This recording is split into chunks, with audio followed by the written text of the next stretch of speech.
Our MC Bigang becomes their new instructor. However, this guy doesn't seem to like him, so he teaches the guy a lesson that he will never forget. He stomped his foot so hard that his eyes almost came out of his eye socket. Bro tries to retaliate, but Bigang with his smooth moves dodges easily and goes around his back, before the guy can react. Bigang punches him in the stomach, and he loses his air to breathe. Of course, our MC is not some asshole who just wants to beat up some kid. Let's go back to the beginning to understand why. 249 years ago, a huge dimensional gate opened in the skies, and from the gate, demons descended. After arriving on the planet, the demons immediately declared that they were invading mankind. The scary demons started cutting down humans, and this marked the beginning of the invasion of demons. Realizing how serious the situation is, the Orthodox Alliance formed the unit known as the Orthodox Heaven Demon Extermination Corps. The created unit declared that they would be wiping out the demons, and 3 days after this, they ran into the demon troops in Manhwa.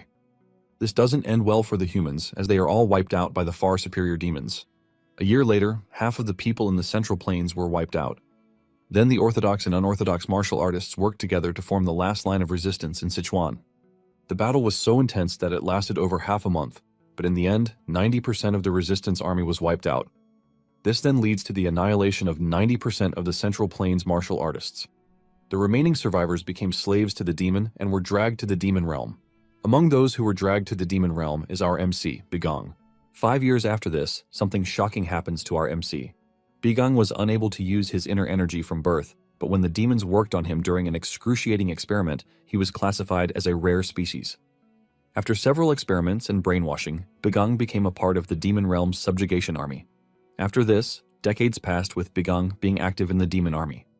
Bigang was involved in the invasion of other dimensions, and he carried out mass unalivings. Bigang continued eliminating people, and 75 years later, he was recognized for his contributions, and he became a commander among the demons. 120 years after he became a commander, he finally found out about what happened to his own dimension. This made Bigang mad, and for 50 years, he searched for ways to manifest a particular technique. 65 years later, Bigang staged a rebellion. He had taken his time to prepare for the rebellion, but a week after the rebellion started, it ultimately failed, with Bigang's soldiers all wiped out. Even Bigang is beaten to a pulp as he stands in front of the Demon King, Tarant. The Demon King mocks Bigang, saying that he is nothing but a disappointment. He tells Bigang that he risked all of his contributions to the army just to stage a weak rebellion. Tarant calls Bigang by his demonic name, Schwitz. But in his weakened state, Bigang screams at the Demon King not to call him such. Tarant continues by telling Bigang that he doesn't understand him. Tarant has spent a lot of time watching humans, and even though they are the weaker species, he admits that they possess a great trait, and that is their obsession with survival, regardless of the situation they have found themselves in. He considers this the only strength that humans have. Tarant then asks Bigang why he decided to suddenly act recklessly after all these years. Bigang replies that he did what he did so he could experience a battle with Tarant. He wanted to know how strong Tarant is so that the next time he fights him, he will be more prepared to defeat him. Tarant is surprised to hear this and admits that Bigang's take is interesting.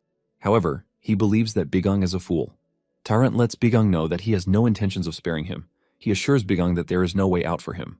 On the other hand, Bigang is also confident that he will not die at the hands of Tarant. With the last of his strength, Bigang activates the technique that he has been working on.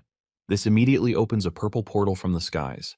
The portal covers Bigang, and Tarant immediately recognizes the power that our MC just used. Apparently, Bigang used a technique called time regression. This is the authority of Noizerun, who is an ancient evil god. Tarant finally realizes that Bigang endured defeat and humiliation for the past 200 years, just so he could get a good chance to use the technique. Before the portal takes effect, Bigang arrogantly tells Tarant that he will be more prepared for their next encounter. He assures Tarant that he is going to beat the crap out of him and every single demon in existence. Tarant, who is covered in fire and has a scary appearance, laughs out loud when he hears this. Tarant then tells Bigang that he will be looking forward to their battle together. Tarant admits that Bigang is the only human he has ever acknowledged, and by this, he excitedly waits to see what Bigang will bring to the fight when they meet next. The time regression portal finally activates and Bigang is taken back in time. In the Central Plains, Bigang crashes into a martial arts building. With the technique he used, he has gone back 10 years before the demons arrived. It turns out that the building he crashed into is one of the Orthodox Alliance Martial Arts Academy, which is the Dragon Spring Academy. Days later, the people in the academy believed that lightning was the cause of the damage to the roof. While they were repairing the roof, two guys talked about their disbelief that lightning had destroyed the roof. In addition to this, the lightning only struck the one person they consider to be a loser, and this is our MC. Bigong is a vice instructor in the academy, and he was once an orphan who was brought to the academy by the physician Jin Beck. Everyone knows Bigong as the trash, who can't use his inner energy. He is also the one who was struck by lightning, but the guys are disappointed that he didn't get injured that much. Surprisingly, that day is also considered to be his execution. And by execution, Bigong is competing in a duel. This is a duel for the spear assistant position of the Dragon Spring Academy. People are gathered to watch the fight go down, but clearly, Bigong is the underdog. Bigong is the current spear assistant, but he is being challenged by an opponent who was recommended for the position, and his name is Maeng. Maeng is also known as the Invincible Divine Spear. Since a request came in to verify Bigong's abilities, the duel is a good opportunity to determine who will be the assistant instructor. The two fighters are expected to fight with their honor and in their career as martial artists on the line. Once they are both standing in the ring, Maeng mocks Bigong, telling him that he looks better than he expected.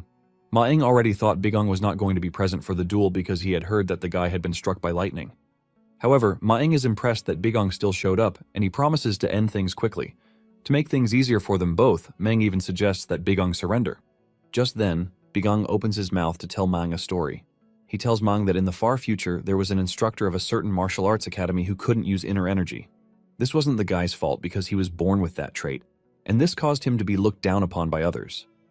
In the end, the incompetent instructor, who was known as the shame of the martial arts academy, suffered a horrible defeat in a public duel. His position as an instructor was stolen, and he was left to do menial jobs. Bigong narrates that the guy suffered so much.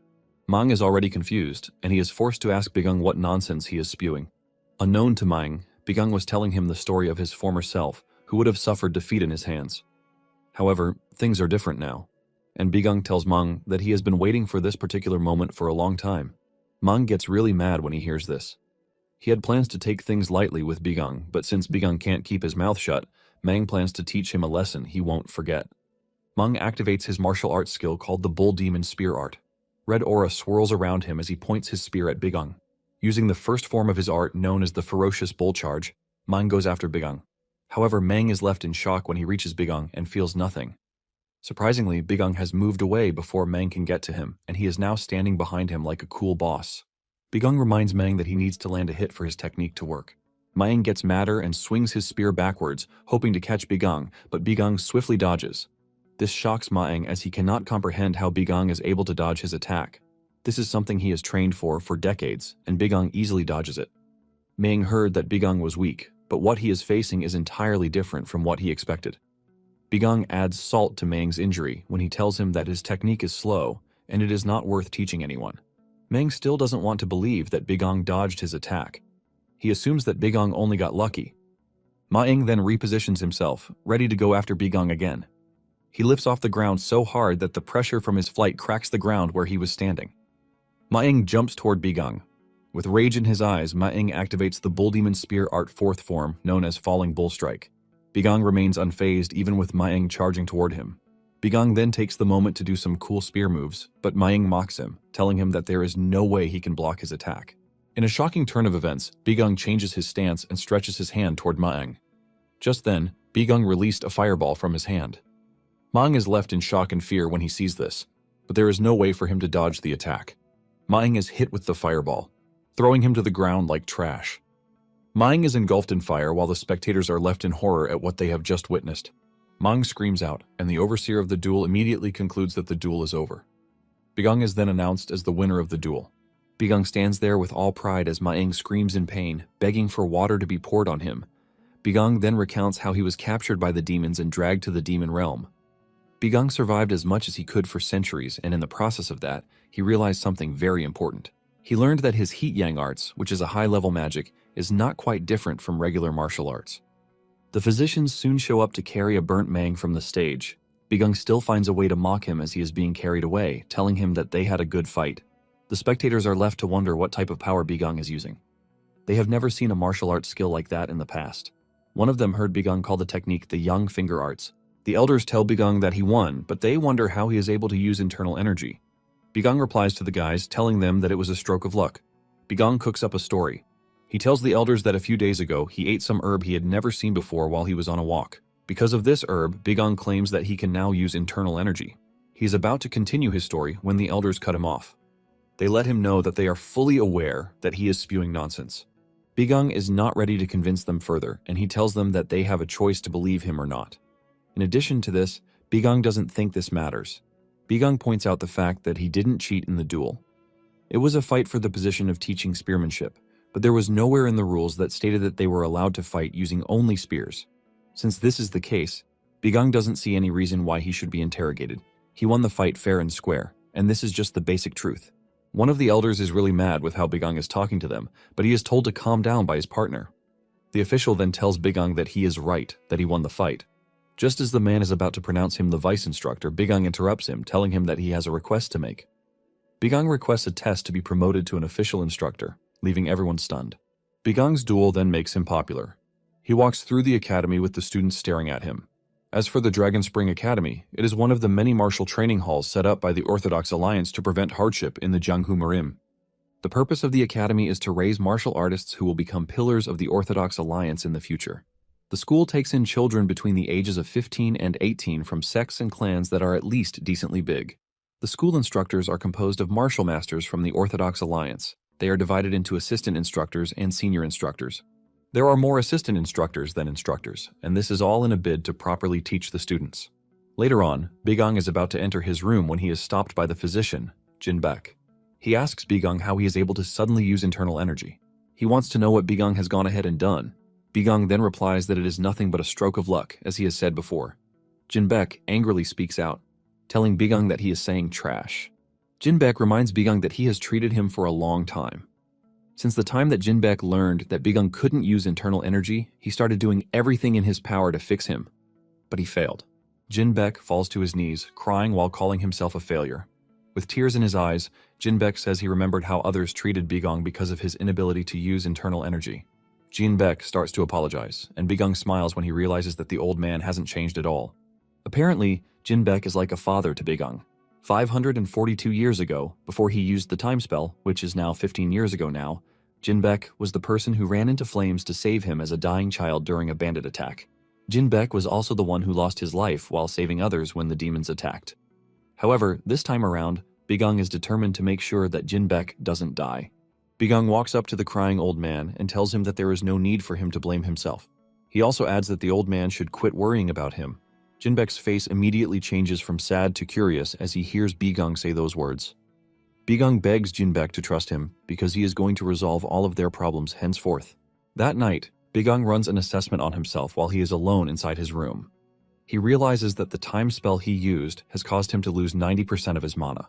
The best magic he can use right now is the 4th circle, which is quite disappointing because he had previously reached the 8th circle, and this took him centuries to achieve. However, Bigang comes to the realization that he needs to be grateful for the fact that he still has some mana left in him. Bigang then remembers his time in the demon realm yet again while affirming the fact that he is back from hell, called the demon realm. He has been able to reverse the history of Jiangmurim to when the demons had not yet invaded. Even with this, Bigang knows that the demons will still invade 10 years from now. If the demons invade, the realm will fall. But thankfully, Bigang still has his 300 years worth of memories, and he plans to use this to alter everything. Bigang still has information on the demon army, such as the kind of magic they use, the artifacts and weapons that they prepared for the invasion, and most importantly, he knows how to take down the demon king, Tarrant. Moments later, Jinbek comes into Bigang's room. He tells Bigang that the Vice Academy Master Cheon Samyung is looking for him. Bigang is surprised that they are looking for him so late in the night, and the fact that Jinbek was the one sent to deliver the message. Jinbek tells Bigang that he doesn't mind, but lets him know that he is worried about him. Jinbek knows that Bigang is being summoned because he requested a promotion. The man urges him to be careful because the test will be hard. In addition, Samyung was the one who recommended Maeng. Since Bigang was able to easily defeat Maeng, Jinbek knows that Samyung probably hates him. Jinbek then asks Bigang why he suddenly decided that he wants to be an official instructor. Bigang replies that this is his first step to fixing the academy. Bigang puts on his clothes and then heads to the office where he has been summoned. Apparently, the Dragon Spring Academy was once a renowned academy. It was considered to be the best out of the top 3 Orthodox martial academies. However, 2 years ago, the academy's master, who is also one of the top 10 martial masters, suddenly disappeared. Because it was hard to replace the man, the academy searched for him for 2 years, but yielded no results. Due to the disappearance of this skilled master, the academy lost its fame. Bigang finally arrives in the room where Samyung and the other officials are waiting for him. Bigang is asked if he is serious about his request for promotion, and Bigang says yes with a big smile on his face. In reality, Bigang hates Semyoung because he is the major cause of the academy's decline. Bigang remembers the day of the demon's invasion. Great ruptures opened up from all sides, and monsters that had never been seen before emerged to start eliminating people. There were monsters left and right, with nowhere to escape to. Screams were heard all over, coupled with deaths. This gruesome day marked the beginning of the demon's invasion of the dimension. The young disciples of the Dragon Academy were all wiped out in the most ruthless of ways. That day, Bigang saw Semyoung and instructor Deung running away from the academy. Apparently, Semyoung hadn't run away, or if he had just reported the situation or even activated the defense system in the academy, it would have prevented many deaths. While standing in that room, Bigang can still remember the screams of the disciples who were unalived that day. Although this has not happened yet since Bigang is now in the past, but Bigang has no intention of forgetting Semyoung's ugly face. Since Bigang is adamant about his promotion, Semyoung lets him know that there is a test that he needs to pass first. Semyoung tells Bigang that he needs to raid the demonic knight stronghold. Bigang is shocked when he hears this, and he is forced to ask again. The demonic stronghold is a bunch of bandits in the mountain close to the academy. Semyoung confirms this, and he tells Bigang that he needs to terminate the bandits. In official terms, the demonic knight stronghold is a large group of bandits located in the old sacred mountain situated not far from the Dragon Spring Academy. Due to reports of frequent damage caused by the bandit group, there is an order to raid the bandits for the sake of the civilians. This is the order given to Bigang by Semyoung, and it is signed in an official scroll. After reading the scroll, Bigang is forced to ask Semyoung why he needs to terminate a bunch of bandits to become an instructor. Semyoung lets Bigang know that the request concerns the most basic requirements to become an instructor, since senior instructors are the main force of the academy. Also sitting in the room is Deung, and he is the blade technique senior instructor. Basically, all the senior instructors in the school are considered martial masters. From Semyoung, who is a master of the lightning blade arts, to Deung, whose arts focus on the tyrannical tiger blade. There is also Yoon Byuk, who specializes in archery technique, and his art is the soul-chasing arrow. Sang Pilji is also an instructor, and his art is the dark shadow divine sword. All these people have been officially recognized by the Orthodox Alliance because they have accomplished great things, such as eliminating evil demonic martial artist leaders or taking down bandits. After hearing everything that Semyoung has to say, Bigang asks him how long he has to complete his mission. This gets Deung mad as he considers Bigang an arrogant kid, but Semyoung calms his partner down. Semyoung then tells Bigang that he has 2 weeks to complete the mission and even a day's lateness will not be tolerated. Bigang smiles when he hears this. He tells them that he doesn't need 2 weeks because he is going to complete the mission in 3 days. The level of confidence that Bigang has shocks the instructors, especially Deung. After Bigang leaves the room, Deung asks Semyoung if he truly has plans to promote Bigang. However, Semyoung tells Deung that he shouldn't worry himself. He assures Deung that Bigang will not be coming back alive. Deung gets curious when he hears this, and he asks Semyoung what his plans are. Meanwhile, Bigang is already on his way to the mountain. He is using the magic spell Haste to move faster. Bigang is not a fool, as he knows what Semyoung is planning for him. Bigang remembers that it was around this time that the Forest Alliance began to rise in fame. Bigang explains that people do not know much about them just yet. As of the moment, it is not something big. At the same time, Semyoung is explaining his plans to Deung. He tells Deung that the head of the alliance is a peak realm martial master. His name is Master Ah Gugyeom of the demonic knight stronghold. Semyoung says Gugyeom is no ordinary bandit leader, and even the Orthodox know this. In truth, he was a former leader of an unorthodox sect called the Heaven-Destroying Sect. He was betrayed, and people believed that he died in the hands of traitors a few years ago. However, he survived, and he later tracked down those who betrayed him, and he wiped them all out. Because of how cruel his revenge was, the unorthodox Murim put out a bounty for his head. Since then, Gugyeom has been hiding, but he recently came out, and he is in the area. After hearing all of these, Deung is shocked, and he asks Semyoung how he knew about what he just told him, but Semyoung dodges the question, regarding it as unimportant.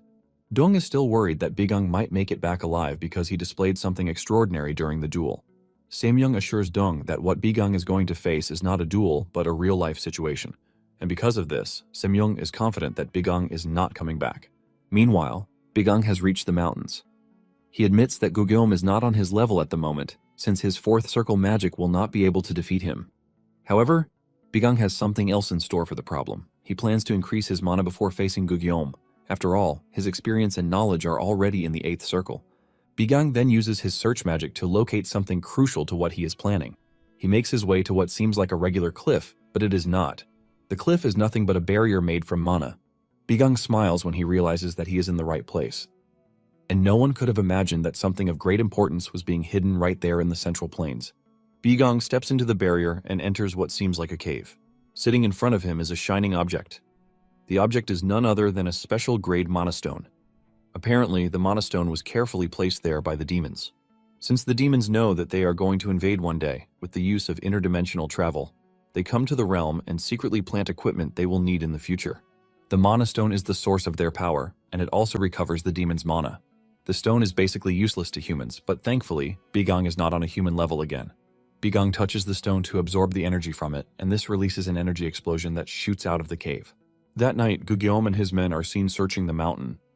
After searching for some time, one of his men tells him that there is nothing on the mountain, but Guguom tells him to shut up and search thoroughly. Apparently, because of how skilled and experienced Guguom is, he was able to feel the energy explosion from when Bigong used the monostone. Just then, Bigong appears behind him, sitting on a rock unconcerned.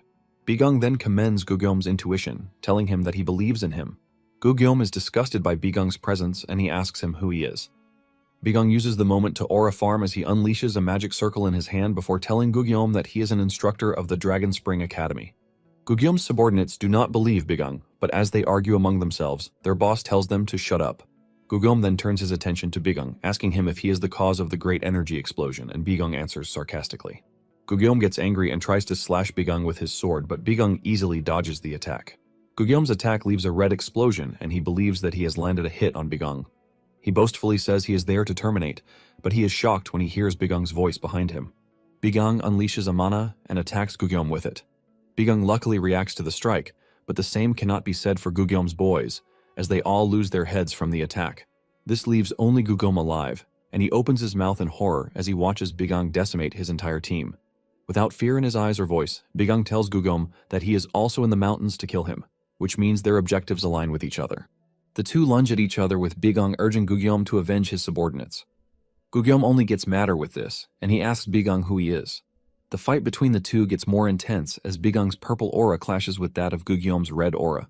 Several sword clashes and explosions are the highlights of the fight as Bigong reminds Guguom that he is an instructor at the academy. Guguom refuses to believe this as he struggles to land a hit on Bigong, but Bigong is too swift.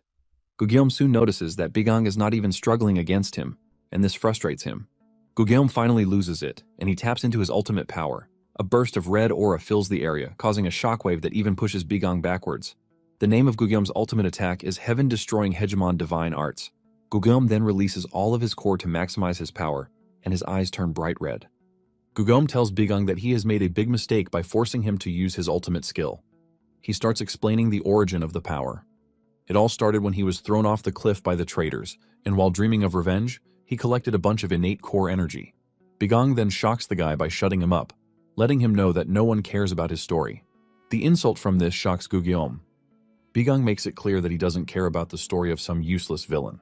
Just then, Guguom notices an ice path that leads straight to his body, keeping him in place. This turns out to be one of Bigong's techniques called the freezing wave. Guguom is still in shock about this when Bigong gets closer to him and hits him with another technique called astral chain.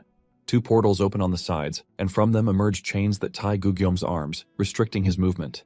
He shouts in frustration and tries to break free from the chains, but Bigong tells him not to stress himself. He lets him know that the moment the chains touched him, he had already lost. Apparently, the astral chain sucks away the victim's internal energy. It is basically a spell designed to take down martial artists. Realizing that he has nowhere to go, Guguom asks Bigong where he learned sorcery of this type. He even asks Bigong if he is from the demonic cult. However, Bigong replies that it is not sorcery but magic. Bigong still insults Guguom, calling him a bandit idiot for not knowing the difference between magic and sorcery. Frustration and defeat set in, and Guguom regrets the fact that he is about to die on the mountains. Bigong asks him if he has regrets, and Guguom reveals that the only regret is the fact that he is not able to get his revenge. He wanted to terminate those who manipulated his subordinates when he was still in the heaven-destroying sect. To get his revenge is why he started working with Semyong. This was also the reason he was on the mountains to recover his power. After saying all of these, Bigong claps for him, not showing any form of sympathy for Gugom's cause. Bigong laughs at Gugom but admits that he is determined and he took his revenge pattern the right way. Gugom cannot believe that Bigong is mocking him, and he scolds Bigong for this. He tells Bigong that he cannot understand his pain since he grew up so comfortably. Bigong hears this and loses this. He cannot believe that Gugom just told him that he lived a comfortable life. With his eyes glowing, Bigong draws closer to Gugom, Gugyom sees this and realizes that he has messed up. The expression of shock on his face says it all as he concludes that Bigang is not an ordinary man. In fact, he believes that something is mentally wrong with Bigang. Just then, Bigang decides that he is going to make Gugyom feel what he felt during his 200 years of suffering. Looking like a scary villain, Bigang places his hand on Gugyom's head so that he can get a glimpse of his suffering. Gugyom's consciousness is then transported into the demon realm so he can see what Bigang experienced. The first place he landed was the wastelands. He starts to wonder what is going on or what Bigang has done to him. He is still in the middle of this when a giant and scary monster appears right above him. Fear grips, but just after, he is taken to the battlefield where he sees countless humans slaughtered. As if this is not enough, he finds himself in the room where the demons conducted experiments on humans. By this time, Gugyom is already losing his mind, and he finally loses it when he is taken to the Demon King's presence. Gugyom finally returns to his body, but he is not himself again. He screams out in horror at everything he has seen in just a short space of time. Bigang stands tall above him, asking him how he felt about what he saw. Bigang lets him know that this is what he is going to experience in 10 years. Gugyom immediately grabs Bigang, begging him to kill him because he can't handle it. The feared Gugyom is so broken that tears run down his eyes like a kid. Bigang understands his pain and suffering and agrees to relieve him of his pain.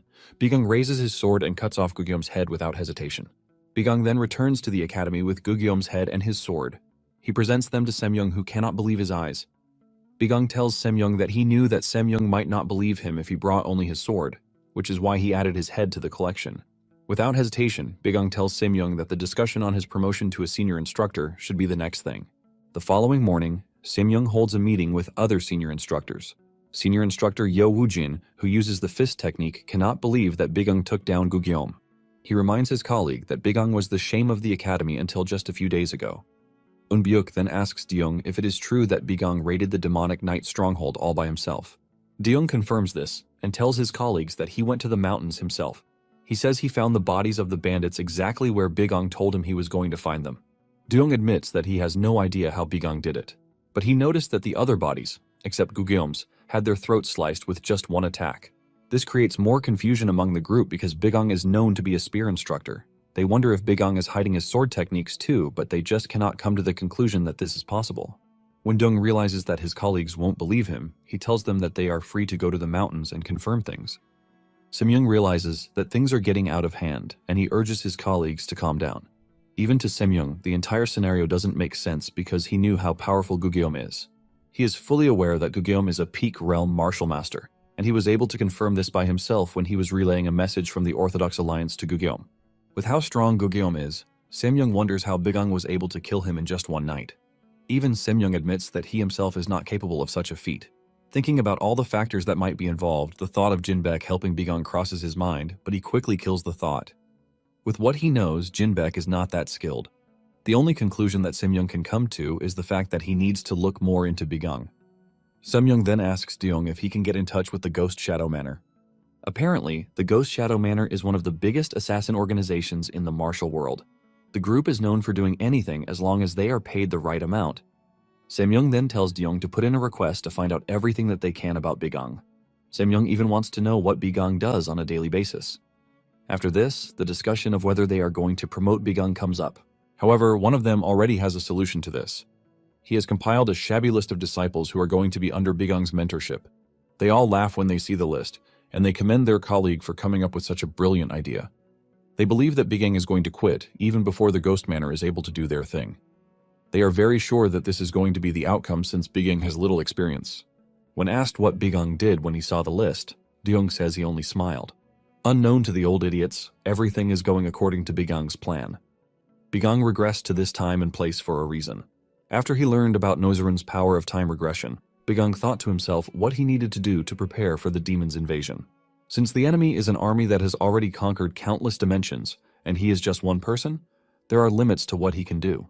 In the end, Bigang came to the conclusion that the best thing he could do was to raise an army. Bigang is not looking to raise weaklings like the ones who died before his regression. However, he has plans to raise a powerful army that has learned all kinds of magic and martial arts. Bigang soon stands in front of the students who have been allocated to him. These are guys who have been marked as troublemakers among the first-year disciples. Bigang believes that the students are talented, but their personalities have been getting in the way. In addition to this, some of them are neglected because they don't come from prestigious families. It is normal for Simyoung and his bunch of clans to think Bigang will not be able to handle them, but they don't know something quite important. There were two heroes who did their best during the demon's invasion. One was a martial master who reached the evolutionary realm in his late 20s. He was the last hope of Murim, who led the alliance against the demons, and he is the Heavenly Sword Alliance leader. The second person was a talented archer who led a squad specialized in assassination and patrolling. By himself, he terminated most demons, and he was the demon-slaying divine archer. Unknown to Samyoung and his group, those two overpowered guys are among the students they have assigned to Bigang. With a big smile, Bigang welcomes his students, introducing himself as their instructor. Earlier that day, Gok Bork of the 1st Camellia class, second son of the Dragon Tiger Escort Agency, is seen giving training to another student, Dan Leyoung. Dan Leyoung is also a first-year student, and he is the eldest son of the One-Star Sword clan. Dan tells Gok to give him a break because he has almost broken all the bones in his body, but Gok is not ready to back off. He screams at Dan, telling him to get up because anyone who sees them will assume he is being bullied. Gok tells Dan that he should be grateful that he is showing a weakling like him his Dragon Tiger Mountain-splitting fist arts. Dan tries telling Gok that they only take swordsmanship classes in his clan. Gok laughs when he hears this, and he tells Dan that the skills he learned are useless because he couldn't use them against him. Dan gets mad when he hears this, and he clenches his fist as if he is preparing a big attack. Gok sees this and mocks Dan, telling him to stop clenching his fists. He threatens to beat him up again if he doesn't do as told. Realizing that he has no chance against Gok, Dan unclenches his fist before he gets beaten up again. Just then, one other classmate, Yepen Wookyung, enters the room and urges Gok to stop forcing Dan to train with him. Yeon Wookyung is also a first-year student whose art is the destructive sword. He is the second son of the Yeon clan. Surprisingly, Gok listens to Yeon and he backs off, telling Dan that he is lucky. Looking dejected, Dan thanks Yeon for coming to his rescue. They are in the middle of this when one of the teachers enters to tell them that they will not be in the Camellia class anymore. Apparently they are being transferred to a newly created class. The trio is shocked to hear this, but are more shocked when Bigang appears in front of them to introduce himself as their new instructor. The cadets looked at Bigang in a scornful way as they couldn't believe what they were seeing. Gok is the first to talk as he tells Bigang to stop messing around. He can't believe that they have had to move classes on short notice, but they will also be receiving instructions from an incompetent teacher. Gok continues ranting until Bigang speaks up, telling him that his choice of words is quite bad. He reminds Gok that he is an instructor, but Gok doesn't care about this. Gok tells Bigang that he doesn't care about whatever strings he had to pull to become an instructor, but he has no plans to learn under him. Bigang realizes that Gok is not ready to stop talking. Bigang decides to resort to the use of the Academy rules, which are under Article 3, Clause 5. Before Gok knows what is happening, Bigang uses the magic spell, Blink, to reach him. This shocks Gok, and before he can do anything, Bigang steps on his foot, causing him pain. Gok screams out in pain as Bigang does this. Gok goes down on his knees, and Bigang quotes the Academy rules that give instructors the go-ahead to punish students if they show bad behavior. Instead of backing down, Gok clenches his teeth in anger. He pulls together a powerful punch to try and hit Bigang. Gok is so mad that he even pulls out his ultimate skill, the Dragon Tiger Mountain-splitting fists, just so he can punish Bigang for embarrassing him. However, Bigang effortlessly dodges all of Gok's punches while reciting the school rules for him. Bigang is too fast for Gok to track, and before the big guy knows what is happening, Bigang throws a punch into his chest. The pressure from the punch changes Gok's entire body system, as he looks like someone who just saw a horror movie. Bigang tells Gok that his martial arts are very weak as he continues raining down punches on the big guy. Gok falls to the ground after a barrage of punches has hit him, but Bigang is not done just yet. He tells Gok to stand up and try to fight him again. Meanwhile, Dan is watching from behind and he is absolutely blown away. He doesn't believe that Gok, who is ranked as the top among the new students during external arts training, is having his ass handed to him. Dan concludes that it is bad enough for Gok to be losing as if he were a newbie. Not ready to give up, Gok tries to stand up from where he is, but Bigang meets him halfway with his knee. Bigang's knee crashes into Gok's face, unleashing a new form of pain for the guy. The rest of the cadets are horrified by what they are looking at, but none of them can move. And now, Gok is now scared as he has realized that there is nothing he can do to counter Bigang. He crawls backward as Bigang moves closer to him. Bigang says he is not pleased with the way his first class has started, but he doesn't mind punishing his students since it is the role of the instructor. Bigang then prepares to punch Gok in the face. Gok looks at the powerful punch coming at him and he is absolutely terrified. However, Yeon intervenes in the fight and grabs Bigang's hand before he gets to punch Gok. Yeon tells Bigang that he is already too hard on Gok, who is just a cadet. Bigang lets off a weird smile when he realizes that Yeon has finally decided to make a move. The reason why he is excited is the fact that Yeon was the powerful Heavenly Sword Alliance leader before the regression. Before the regression, Yeon was a member of one of the prestigious clans in the Central Plains. From a young age, he was recognized within the clan as a martial arts genius. Even among the new students of the Dragon Spring Academy, Yeon displayed overwhelming skill. His talent was far beyond what the Dragon Academy could even contain. At the mere age of 20, he achieved the feat of becoming the youngest in history to become a supreme peak martial master. He was also ranked among the top 10 martial masters of the Orthodox Alliance. Originally, Yeon was supposed to live a brilliant life, but the demons came. From the early stages of the demon invasion, he participated in more battles than anyone else. But not long after this, his clan became the target of concentrated attacks from the demons, and the clan was wiped out. All members of the clan were wiped out, except for him. After this, Yeon didn't collapse into despair or depression like others. Yeon picked himself up and traveled across the Central Plains, fighting countless battles against demons. He gathered survivors and formed an allied force that transcended both orthodox and unorthodox sects. Even in such a hopeless situation where everything was against him and his army, he led the remaining martial artists in a desperate final resistance. Bigong still remembered how powerful and glorious Yeon was. Yeon always charged to the front lines of the battlefield, and whenever he unleashed his dazzling sword energy, even massive demonic beasts that seemed to be the greatest were all taken down in an instant. Without a doubt, Yeon was considered the hero and final hope of the Central Plains. However, now, he is just another noble brat who is from a prestigious clan. Bigong pushes his hands off, and Yeon admits that what Bigong is doing is quite amusing. When Bigong asks him what he means by this, Yeon reveals that he is surprised that an assistant instructor who couldn't use internal energy until recently has suddenly gotten strong. Yeon knows that this is unexpected, but he is not thrilled with the fact that Bigong is using his newly acquired power to show off in front of cadets. Yeon considers this nothing but pathetic. Even Gok is looking all bloodied and ashamed. Yeon then asks Bigong if he suddenly got strong due to one of those so-called fated encounters. Bigong is surprised that Yeon can even have an idea of what that means. Yeon understands that Yeon is curious to know, and he promises to tell him if he obediently follows his training from that moment. Shockingly, Yeon says he is not interested. Yeon complains that he doesn't know what kind of trick Bigong pulled to change the class rosters, but he plans to submit a formal complaint to the academy. Yeon turns around to leave after telling Bigong that he has no interest in learning from someone who is filled with arrogance after hitting a lucky stroke of fortune. As Yeon walks away, some of the talented students, including Gok, follow Yeon. Just then, Bigong does something interesting. He tells Yeon that he is wrong for running his mouth like he is special. In addition to this, Yeon is acting almighty, believing that he has nothing to learn from him. Yeon then places his hands on Dan's shoulders. He tells Yeon that he is going to train Dan, and in just 10 days Dan will be able to defeat Yeon. Dan hears this and sweat drips down his face. Yeon also hears this and turns back to look at Bigong. He demands that the guy repeat himself, and Bigong doesn't hesitate. He boasts in front of everyone that in just 1 week of training, the weakest among them, Dan, is going to be able to take down Yeon in a fight. Dan cannot believe what he is hearing, and before he gets the chance to protest, Bigong covers his mouth. Yeon then asks Bigong if he is willing to take responsibility for what he just said, and he says yes. Bigong then makes it a bet. He tells Yeon that if Dan is able to defeat him in under just 10 days of his training, Yeon will follow his training without objections. However, if Yeon wins, he is free to ask him to do anything. Bigong assures Yeon that even if he tells him to leave the school, he will.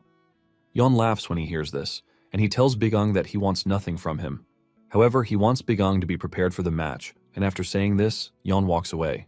Bigong finally lets Dan go, and he screams out in horror. Dan is already seeing himself as dead meat, and he asks Bigong why he did what he did. Bigong tells Dan to calm down, and he will explain to him, but Dan is already erratic. He continues complaining and refuses to let Bigong go until Bigong gets mad and slaps him across the face. Dan falls face down, and Bigong tells the rest of the students that class is over for the day. He lets them know that the schedule of the next class will be sent to them individually the next day. The students walk away, wondering just what is happening. Meanwhile, Dan is still on the floor, thinking about what Bigong has gotten him into. Bigong reminds Dan that all he has to do is win. However, Dan recounts how his first public spar went. In his first spar after he enrolled in the school, the first person he went up against was Gok, and he was brutally defeated. After this, Gok tormented him every day. However, this same Gok, who is considered to be a monster, went up against Yeon and was utterly defeated. Gok was so badly beaten that he couldn't even land a single hit. Bigong admits the fact that Yeon is strong because his martial arts talent alone is truly one of a kind. Since Bigong knows how proficient Yeon is, Dan asks Bigong why he still had to set him up. Bigong then tells Dan that he has nothing to worry about. He assures Dan that he is stronger than Yon, but he just doesn't know it yet. Apparently, before the regression, he was the demon-slaying divine archer. Dan still doesn't know why he has to challenge Yon in a spar. Bigung tries explaining to him that it is simple. He has to fight and defeat Yon to help prove his abilities as a teacher. However, Dan is not thrilled with this explanation as he believes that this is Bigung's problem and not his own. Dan doesn't have any idea what he stands to earn from helping Bigung prove that he is not a trash teacher. Bigung then lets him know that he stands to earn a chance to get his revenge. Since Gok has always been beating Dan, Bigung asks Dan how he felt when he was beating him up earlier. He asks Dan if he felt fulfilled or satisfied with this, or if he wanted to get revenge all by himself. Bigung then tells Dan something interesting. Since Gok, whom he considered to be strong, cannot touch a hair on Yon's head, Bigung lets Dan know that he can train him to get stronger than Yon. With this, Dan can finally have what it takes to even bully Gok himself. After hearing all of these, Dan agrees that it will be nice for him to get stronger. However, Dan is not aiming to become stronger because he wants to defeat Gok. What Dan wants is just to get stronger than his current self. Bigung is glad that Dan has come to this resolution. The next day, Bigung puts Dan up for his first training session. Dan has a dummy to spar with while Bigung monitors from the roof. Bigung tells Dan to go after the dummy so he can know his skill level. Bigung urges Dan to see the dummy as Yon so he can be extra motivated. Bigung urges Dan to wield his martial arts to the fullest. Dan does as told, and he starts slashing the dummy repeatedly. Dan does this for some moment, but just when he is about to slow down, Bigung screams at him to keep going. Dan tries to impress Bigung by putting in his best, but he loses his balance and falls to the ground. He coughs out in exhaustion while sweat drips down his face. Bigung then comes over to where he is. He asks him if he knows what his problem is.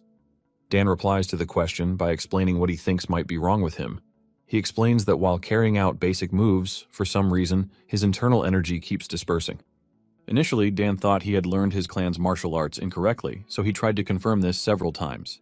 However, he found out that there were no problems with his basic moves.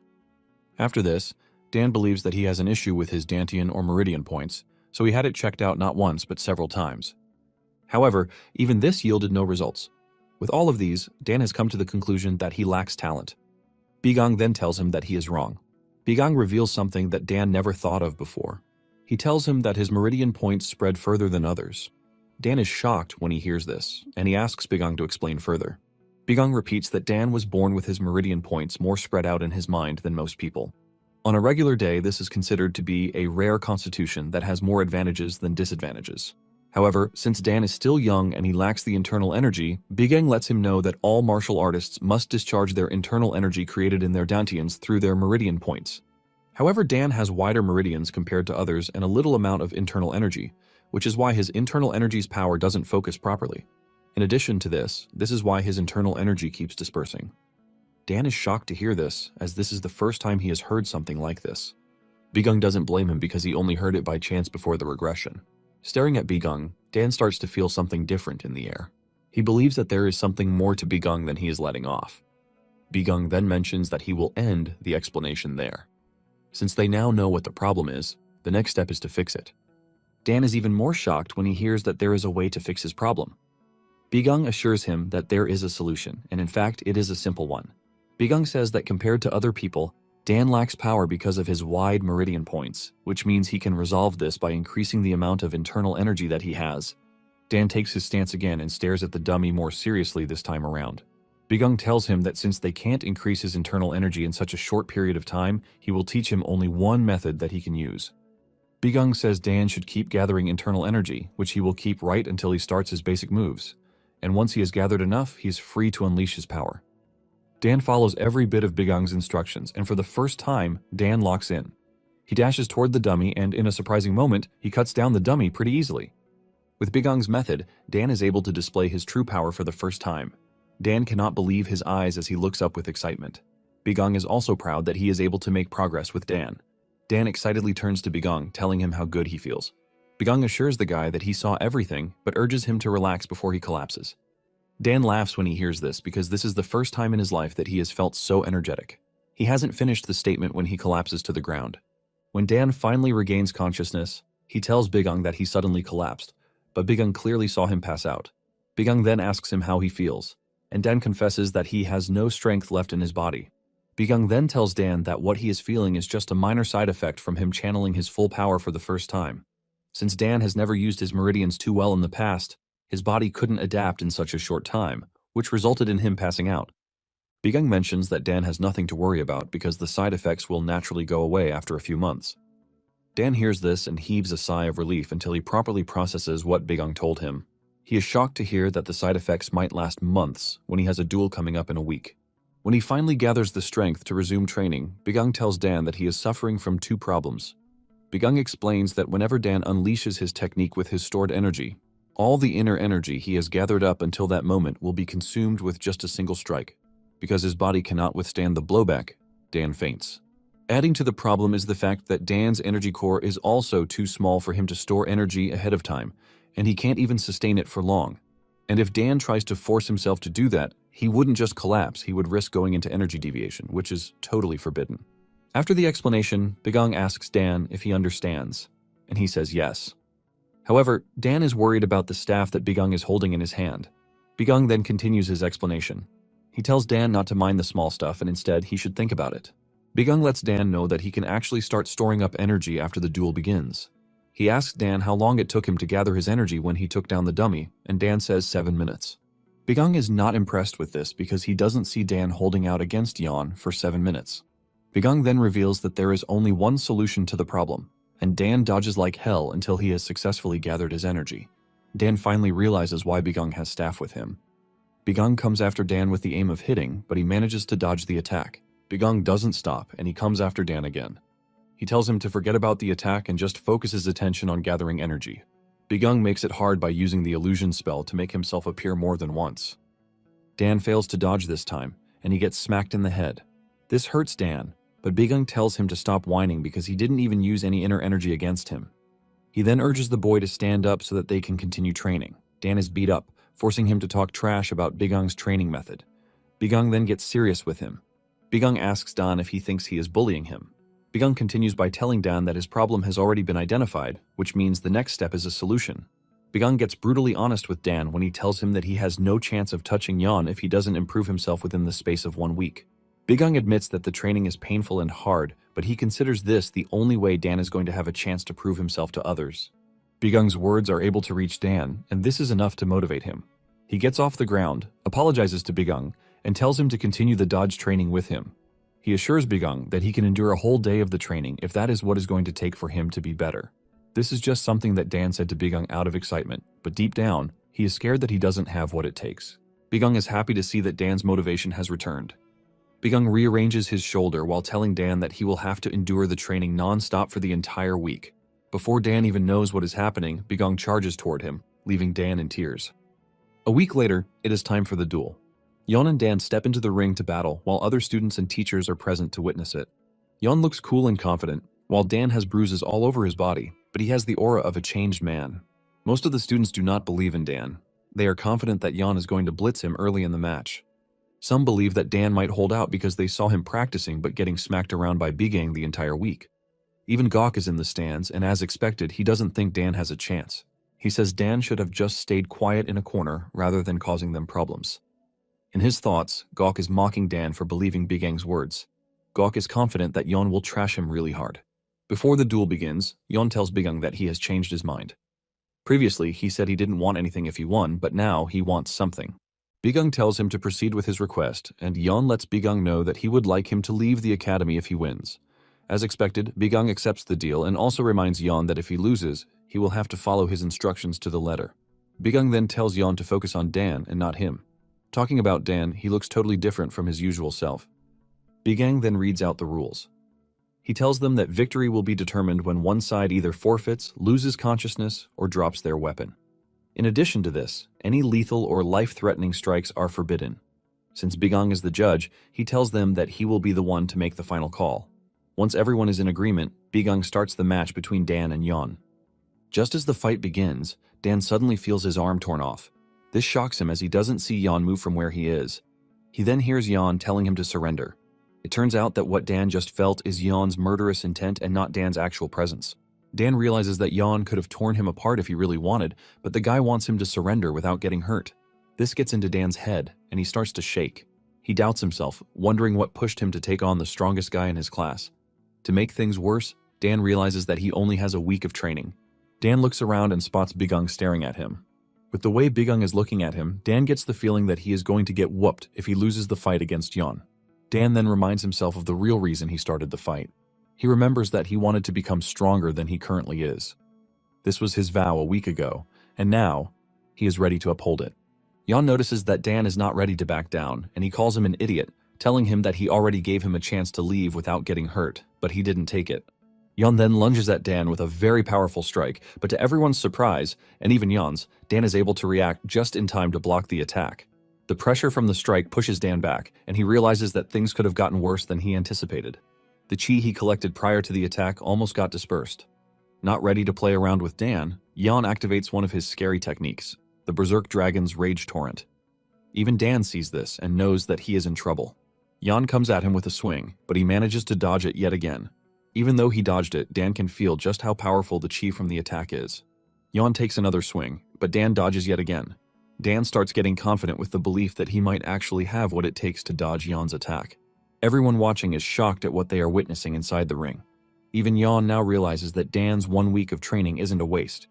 Yon then uses another technique, the Twin Dragon Fang Severance. This makes Yon's appearance look as if he has become two. He comes at Dan, but to Dan, he just remembers when Bigung used the illusion spell to split himself. He realizes that Bigung has already prepared him for the occasion. Thanks to his training with Bigung, he is able to dodge Yon's attack yet again. He leaps above Yon and lands behind him with sweat dripping all over his body. Yon is not ready to give Dan a break, as he comes after Dan immediately. Dan dodges the attack, but Yon just keeps coming. This scares Dan as he realizes how fast Yon is. He is not only fast, but he is also precise. However, Dan realizes that he is going against one of the best swordsmen in the Central Plains, and he is not supposed to expect any less. Even with this conclusion inside his head, Dan still pushes himself forward, telling himself that he has what it takes to dodge Yon's attacks too. Dan figures out that the sword technique that Yon is currently using to hunt him down is the same one that Bigung has been using against him the entire week during training. Since he is already familiar with every move, every sudden change and pace, Dan continues to dodge. At some point, Yon is forced to back away after failing to register even a single hit. The students refuse to believe their eyes when they see Yon backing away from Dan. Argument ensues among the students as they try to figure out what is currently happening in the duel ring. Some assume that Yon is acting, but others dispute this because the Yon they know will never consent to acting out a duel match. Meanwhile, Yon is at the edge of the ring, trying to figure out what is happening. He grabs his sword tightly again and suddenly tells Dan that he is sorry for calling him an idiot. This shocks Dan, but Yon continues. Yon admits that Dan has learned a lot within the last week. Yon says he doesn't know how Dan figured out the Supreme Heaven-Severing Sword, and he starts to prepare another attack. Dan's face lights up in shock when he sees what Yon is doing. Yon spins his sword, and suddenly, a blue wave surrounds him, making him look really dangerous. The new technique Yon just used is the Fierce Dragon Annihilation technique, and he tells Dan that he is going to admit defeat if he manages to dodge this technique too.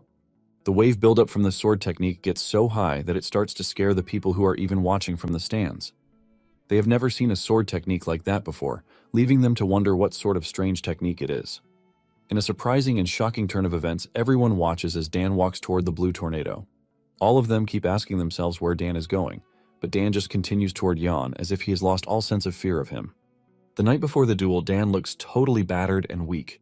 Bigung then commends him for his training so far, telling him that he has been dodging so well, which means their mission might actually be possible. Excitedly, Dan asks Bigung if everything he has learned will allow him to dodge all Yon's attacks, but Bigung says no. This shocks Dan, but Bigung explains that Yon is no fool. He explains to him that to that point Yon would be underestimating him, but if he continuously dodges his sword strikes, he will have no choice but to set up countermeasures. Bigung then mentions that Yon would have no choice but to use his greatest technique if Dan manages to make it to the end. Bigung then shows Dan what the technique looks like. He explains that the technique makes it seem like a fierce dragon is materialized, and it is a martial art that creates massive sword chi. Bigung then shocks Dan when he lets him know that he has no chance of dodging the attack. Bigung mentions that it is quite pointless to try to jump or move back in an attempt to dodge the attack. Bigung explains that the attack will just grow instantaneously and swallow the entire stadium. Dan is left stunned after hearing all of these, and he considers the sword technique practically unbeatable. However, Bigung tells him that he is wrong. Bigung confidently says there is nothing unbeatable in the world. He continues by explaining that the technique, which is a storm of chi, might look perfect, but it is not. Generally, The Fierce Dragon Annihilation technique is a martial art designed to annihilate the majority of the enemies who get scared by its incredible force or even try to run away. Big Ung lets off a wicked smile when telling Dan that there is only one way out of the situation, and this is if Dan keeps moving forward. And during the fight, this is what Dan does. Even though all odds seemed against him, he stepped into the storm. Even though he got cut a little, he continued moving toward Yan. Big Ung had already prepared Dan for every possible outcome. He already told Dan that Yan would immediately react to the fact that his technique has been exposed. However, Big Ung lets Dan know that in that position, Yan is vulnerable. He tells Dan to take his moment and use his stored-up anger and land a blow. Dan follows everything Big Ung told him, and with this, he hits Yan before he can react, thus destroying his sword. Yan can only watch in surprise as his sword is scattered into pieces right in front of him. Yan is defeated, and after the battle, Big Ung supports Dan by holding him. While everyone is cheering for him, Big Ung asks him how he feels. While everyone is celebrating, there are some who are really mad, and one of them is Gok. He probably doesn't believe that Dan just won the battle. Big Ung asks Dan if he feels excited, and in a moment of joy, Dan says yes. Later on, Big Ung enters his classroom to attend to his students. Since they had a deal, Yan and the others who rebelled had no choice but to be in the class and take Big Ung as their teacher. While Dan is smiling, Yan is frowning, probably still in disbelief that he lost. Big Ung smiles at the class, and with this, he announces the start of their first class. After Big Ung has successfully secured his students' trust, an argument broke out between Semyoung and his circle of clowns. Semyoung cannot believe that things have turned out the opposite of how they want them. The whole point of their mission was to make sure that Big Ung voluntarily leaves the academy. However, things are not going their way, and the cadets are following him instead. The two notable students who are with him are Dan Yan. Even though they tried to convince them, the two students remained adamant that they wanted to continue studying under Big Ung.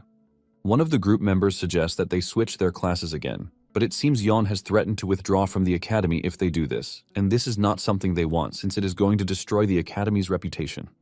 The guys are now regretting their decision to let a genius like Yan learn under Big Ung, who is nothing but a rookie. The rest of the team wastes no time pinning the blame on Semyoung. He is the leader of the faction, after all. Semyoung then asks if it is true that Yan lost to Dan. They tell him that Yan conceded defeat, but from reports, it is certain that Yan lost. Semyoung cannot believe that the prodigy from the Yan clan lost to Dan. This only adds to the mystery that surrounds Big Ung. Semyoung then comes to the conclusion that they cannot leave Big Ung unchecked. Just then, it dawns on him that they actually submitted a request to the Ghost Shadow Manor and they haven't heard from them. Semyoung is mad about not getting a response from the organization, and he angrily calls them a bunch of mercenaries who act high and mighty. Suddenly, Semyoung hears a voice telling him to be careful with his choice of words. Everyone in the room is thrown into panic as they wonder who is talking to them. Semyoung demands to know who is there, but the voice tells him that he is asking a foolish question. Unknown to him, there is a scary ninja behind him. Semyoung cannot believe that even with the level of his experience in the martial arts world, he couldn't sense the presence of the person talking to him. Just then, the ninjas finally reveal their presence, and they turn out to be from the Ghost Shadow Manor. With a commanding tone, the ninja leader, Ghost Shadow 1, demands to know more about the target, Big Ung. He is then given a portrait of Big Ung to give him an idea of who the target is. After they leave the room, Shadow 1 holds a meeting with his subordinates, Shadow 5 and Shadow 7. They are surprised that Semyoung and his guys are willing to pay a huge sum to conduct an investigation on one of their own. This makes the situation ironic because the Academy is always acting all virtuous to outsiders. Shadow 5 then speaks out of turn, saying they are not so different from the corrupt guys because they also scavenge on dirty funds. Shadow 1 gets angry and reminds Shadow 5 of what their mission is. Apparently, they have sworn to do whatever dirty tasks they can until they find a certain someone and serve him. Shadow 5 apologizes for speaking out of turn, and his boss lets it go. He then tells him to focus on the mission. The question to investigate Jin Beck comes up, but Shadow 1 tells his guy to focus on the target, Jin Beck, in the meantime. Shadow 7 asks his boss if he believes the myth that Big Ung had a fated encounter, but Shadow 1 tells his subordinates not to believe such a rumor. Shadow 7 finds it hard to let the stuff go. He mentions that Big Ung could not use inner energy until recently, but suddenly he became a martial arts master. He believes that there is something hidden behind the scenes. Just then, the thought of Big Ung having secret and powerful backers came up. They assume that Semyoung and his circle already know this, which is why they hired them to investigate. Shadow 1 suggests that Big Ung might be dangerous than they actually think, and he urges his guys not to allow anyone to catch a trace of them. Shadow 7 boastfully reminds his boss that no matter how strong Big Ung is, there's no way he can detect the stealth techniques of the Ghost Shadow Manor. With this confidence in mind, the ninjas begin their task. Later on, Jin Beck and Big Ung are seen discussing outside.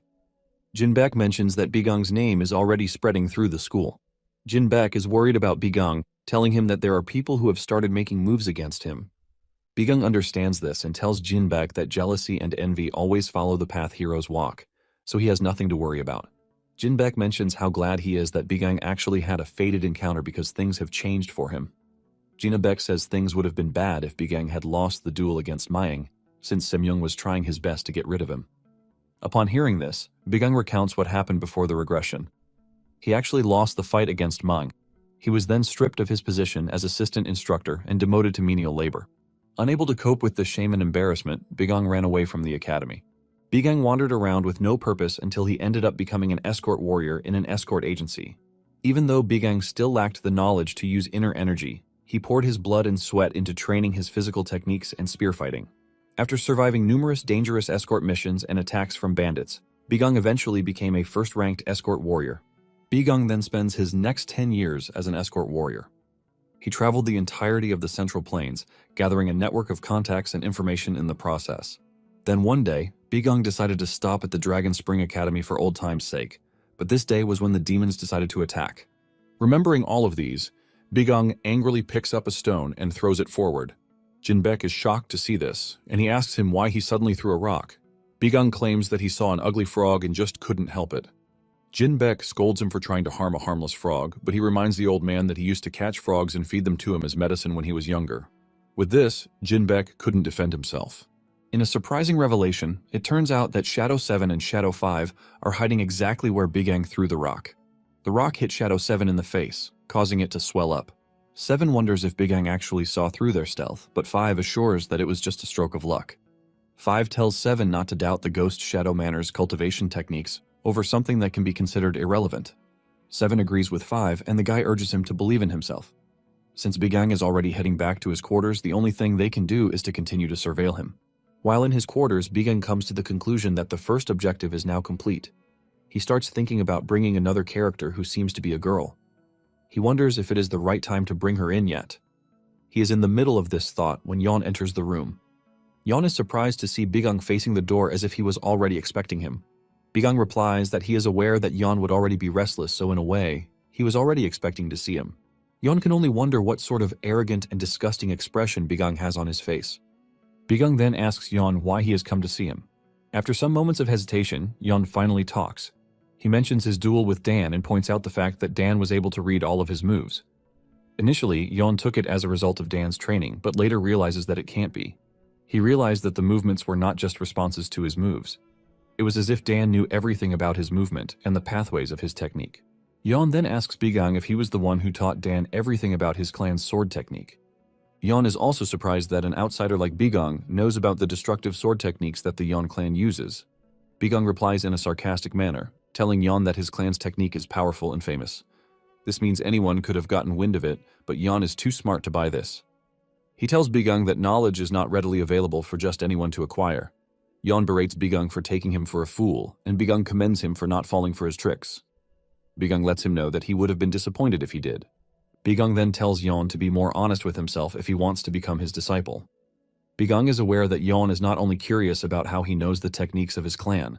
He confidently tells Yeon that he is aware that he also wants to know the flaws of the Supreme Dragon Heaven-Severing Sword technique. The technique was perfected years ago and has been passed down through the clan as a unique swordsmanship. This is why the swordsmanship is currently praised as the greatest sword art in the Zhongyuan. However, Bigung knows that Yeon noticed something while wielding the technique as he grew up.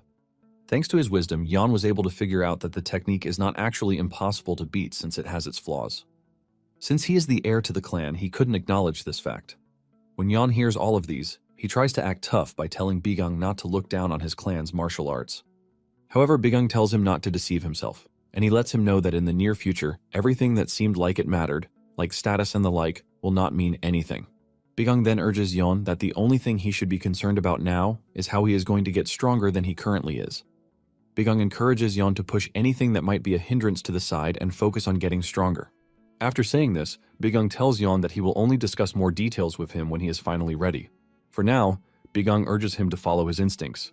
Just then, Bigung picks up his wooden pillow, and Yeon asks him why he suddenly grabbed it. Bigung just tells the guy not to worry, claiming that it is not something important. Bigung then throws the pillow out of the window, saying there is an annoying frog outside. Later on, the three ninjas, using the cover of the dark, are spying on the compound from a distance. They are keeping an eye on Jinbek since he is the closest to Bigung. With the information that they have gathered, Jinbek is a normal medic who worked in Gamsu, but 5 years ago he became a physician in the academy. Jinbek is a capable medic, but there is nothing that shows that he has properly learned martial arts. Aside from this, there is nothing else that they know about the guy. Shadow 1 sees Jinbek as a regular person, but at the same time, he suspects that there is something more to know about him.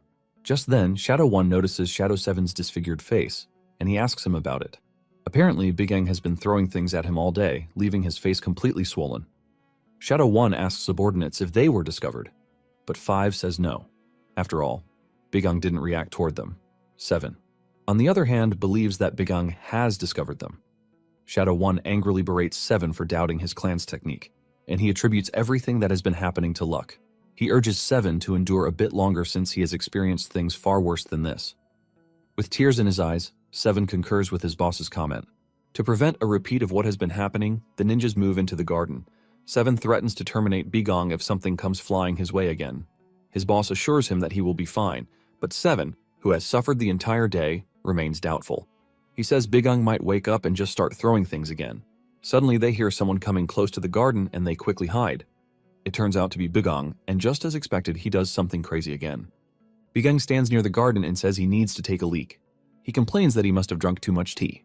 Shadow 7 is already shaking where he is. He doesn't want to believe that he is about to be the recipient of something awful yet again. After all, he is not the only ninja in the garden. Right there in front of them, Bigung starts to take a leak on Shadow 7's head. 7 can no longer take it, and he jumps out of the garden screaming at Bigung to ask him what his problem is. Surprisingly, Bigung wasn't even taking a leak. He had deceived them into believing that he was relieving himself. He was pouring out liquid from a teapot, but 7 had already blown his cover before he realized this. To make things more annoying, Bigung asks 7 if he wants to take a drink with him. This is when 7 confirms that Bigung has known about them all along, but he was messing around with them. Out of anger, Shadow 7 unsheathes his ninja blades and charges at Bigung in an attempt to unalive him. Bigung stands there unfazed and uses barrier magic to block the attack. The barrier breaks Shadow 7's blades and Bigung grabs him by the head. Before 7 can realize what is happening, Bigung smashes him into the ground as if crushing a bug. With an evil smile on his face, Bigung welcomes 7 and his group of Ghost Shadow Manner, implying that he is aware of their existence. Shadow 5 stands up in shock as he sees his subordinate lying on the ground. Bigung angrily tells 7 that this is what he gets for poking his nose into other people's business. As if he hasn't done anything to upset the ninjas, Bigung smiles and calls them his friends. Shadow 5 is absolutely mad, and just as he is about to go after Bigung, Shadow 1 stops him. Shadow 1 himself then appears behind Bigung, offering his greetings to the instructor. Shadow 1 lets Bigung know that he is impressed that he has already discovered them. Bigung smiles and replies that he is the one and only Bigung whom they are searching for. Bigung then concludes that Shadow 1 is the leader of the frogs, and by this he means the weaklings calling themselves ninjas. Bigung then asks Shadow 1 if it is actually wise for him to reveal his identity to a stranger, but Shadow 1 angrily replies that he has no intentions of letting Bigung live. Bigung laughs when he hears this, and he asks 1 if he is not at all curious about how he found out about them. Shadow 1 is not ready to sit down for a conversation. Instead, he wants to start by cutting Bigung up. He charges toward Bigung with his sword, but our MC is unfazed by the impending danger. He arms himself with his mana blade and blocks the incoming attack. This breaks Shadow 1's blade, but he arms himself with another and goes after Bigung again. The fight becomes even more intense, forcing Bigung to admit a bitter truth. Bigung notices that even though Shadow 1 lacks the destructive power that Gugyum possesses, 1 is faster, precise, and swift. In addition to this, all of Shadow 1's attacks are aimed at vital points. Bigung also figures out that the density of energy embedded in Shadow 1's blade is quite high. Bigung knows that there is no way his barrier is going to hold out against Shadow 1's attacks. Bigung is also worried that he can't continue parrying Shadow 1's attacks using the mana blade. Even though Shadow 1 is quite deadly, Bigung is thrilled to be fighting someone quite tough. As the fight continues, Bigung is able to push Shadow 1 back with his mana blade, leaving Shadow 5 shocked. Shadow 1 then speaks out of his mind. He noticed that the techniques that Bigung is using are quite different from the regular martial arts techniques. Shadow 1 doesn't want to believe that Bigung just stumbled upon such an incredible power. He then asks Bigung if he is using demonic arts. Bigung denies this and asks Shadow 1 if he's ever personally witnessed demonic arts. In addition to this, Bigung says it has been decades since the demonic cult fell, so he should forget about the idea of him using demonic arts. However, Bigang admits that the technique is quite different from the regular martial arts techniques. When Shadow One hears this, he comes to the conclusion that Bigang is not someone that they can subdue, which means they have no choice but to send him to the afterlife. With this, Shadow One activates his ultimate skill, claiming that whatever he does is for the sake of the Shadow Ghost Manor. Shadow One disappears from where he is, leaving Bigang shocked. It turns out that Shadow One is using the technique called Soul-Destroying Stride. Bigang recognizes it as an elusive movement technique that, after erasing the user's presence, throws the target into a state of total confusion. The technique also relies on speed, and in that moment of confusion, the target gets hit before even realizing it. This happens just as Bigang thought, but Shadow One manages to reach him and cuts off his arm using the Ghost Soul Slash. Before Shadow One can celebrate that he got the better of Bigang, he realizes that he has been fooled. Apparently, Shadow One hit an illusion and not the real Bigang. Before Shadow One can react to this mess, Bigang has already gotten the better of him. Bigang lands a powerful punch to Shadow One's head to send him flying. Shadow One hits the wall, removing his mask from his face. Even Shadow 5 is shocked to see his boss getting punched around.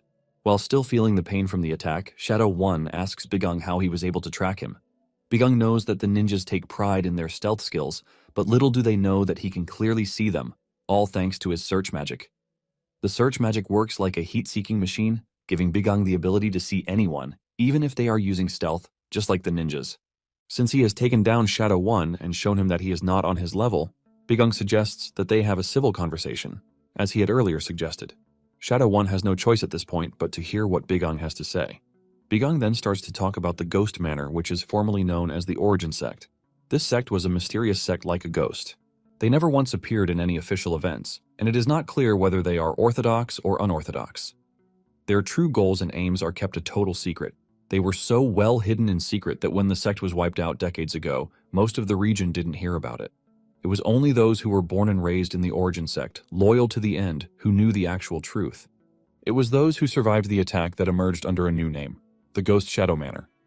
The ninjas of the Ghost Shadow Manor now go around the region, gathering information, and in the end, they turned out to be a secret organization that carries out dirty tasks and dangerous assignments. However, all of these are for the sole purpose of one thing, and this is the restoration of the Origin Sect. Basically, this is their primary mission and what they care about.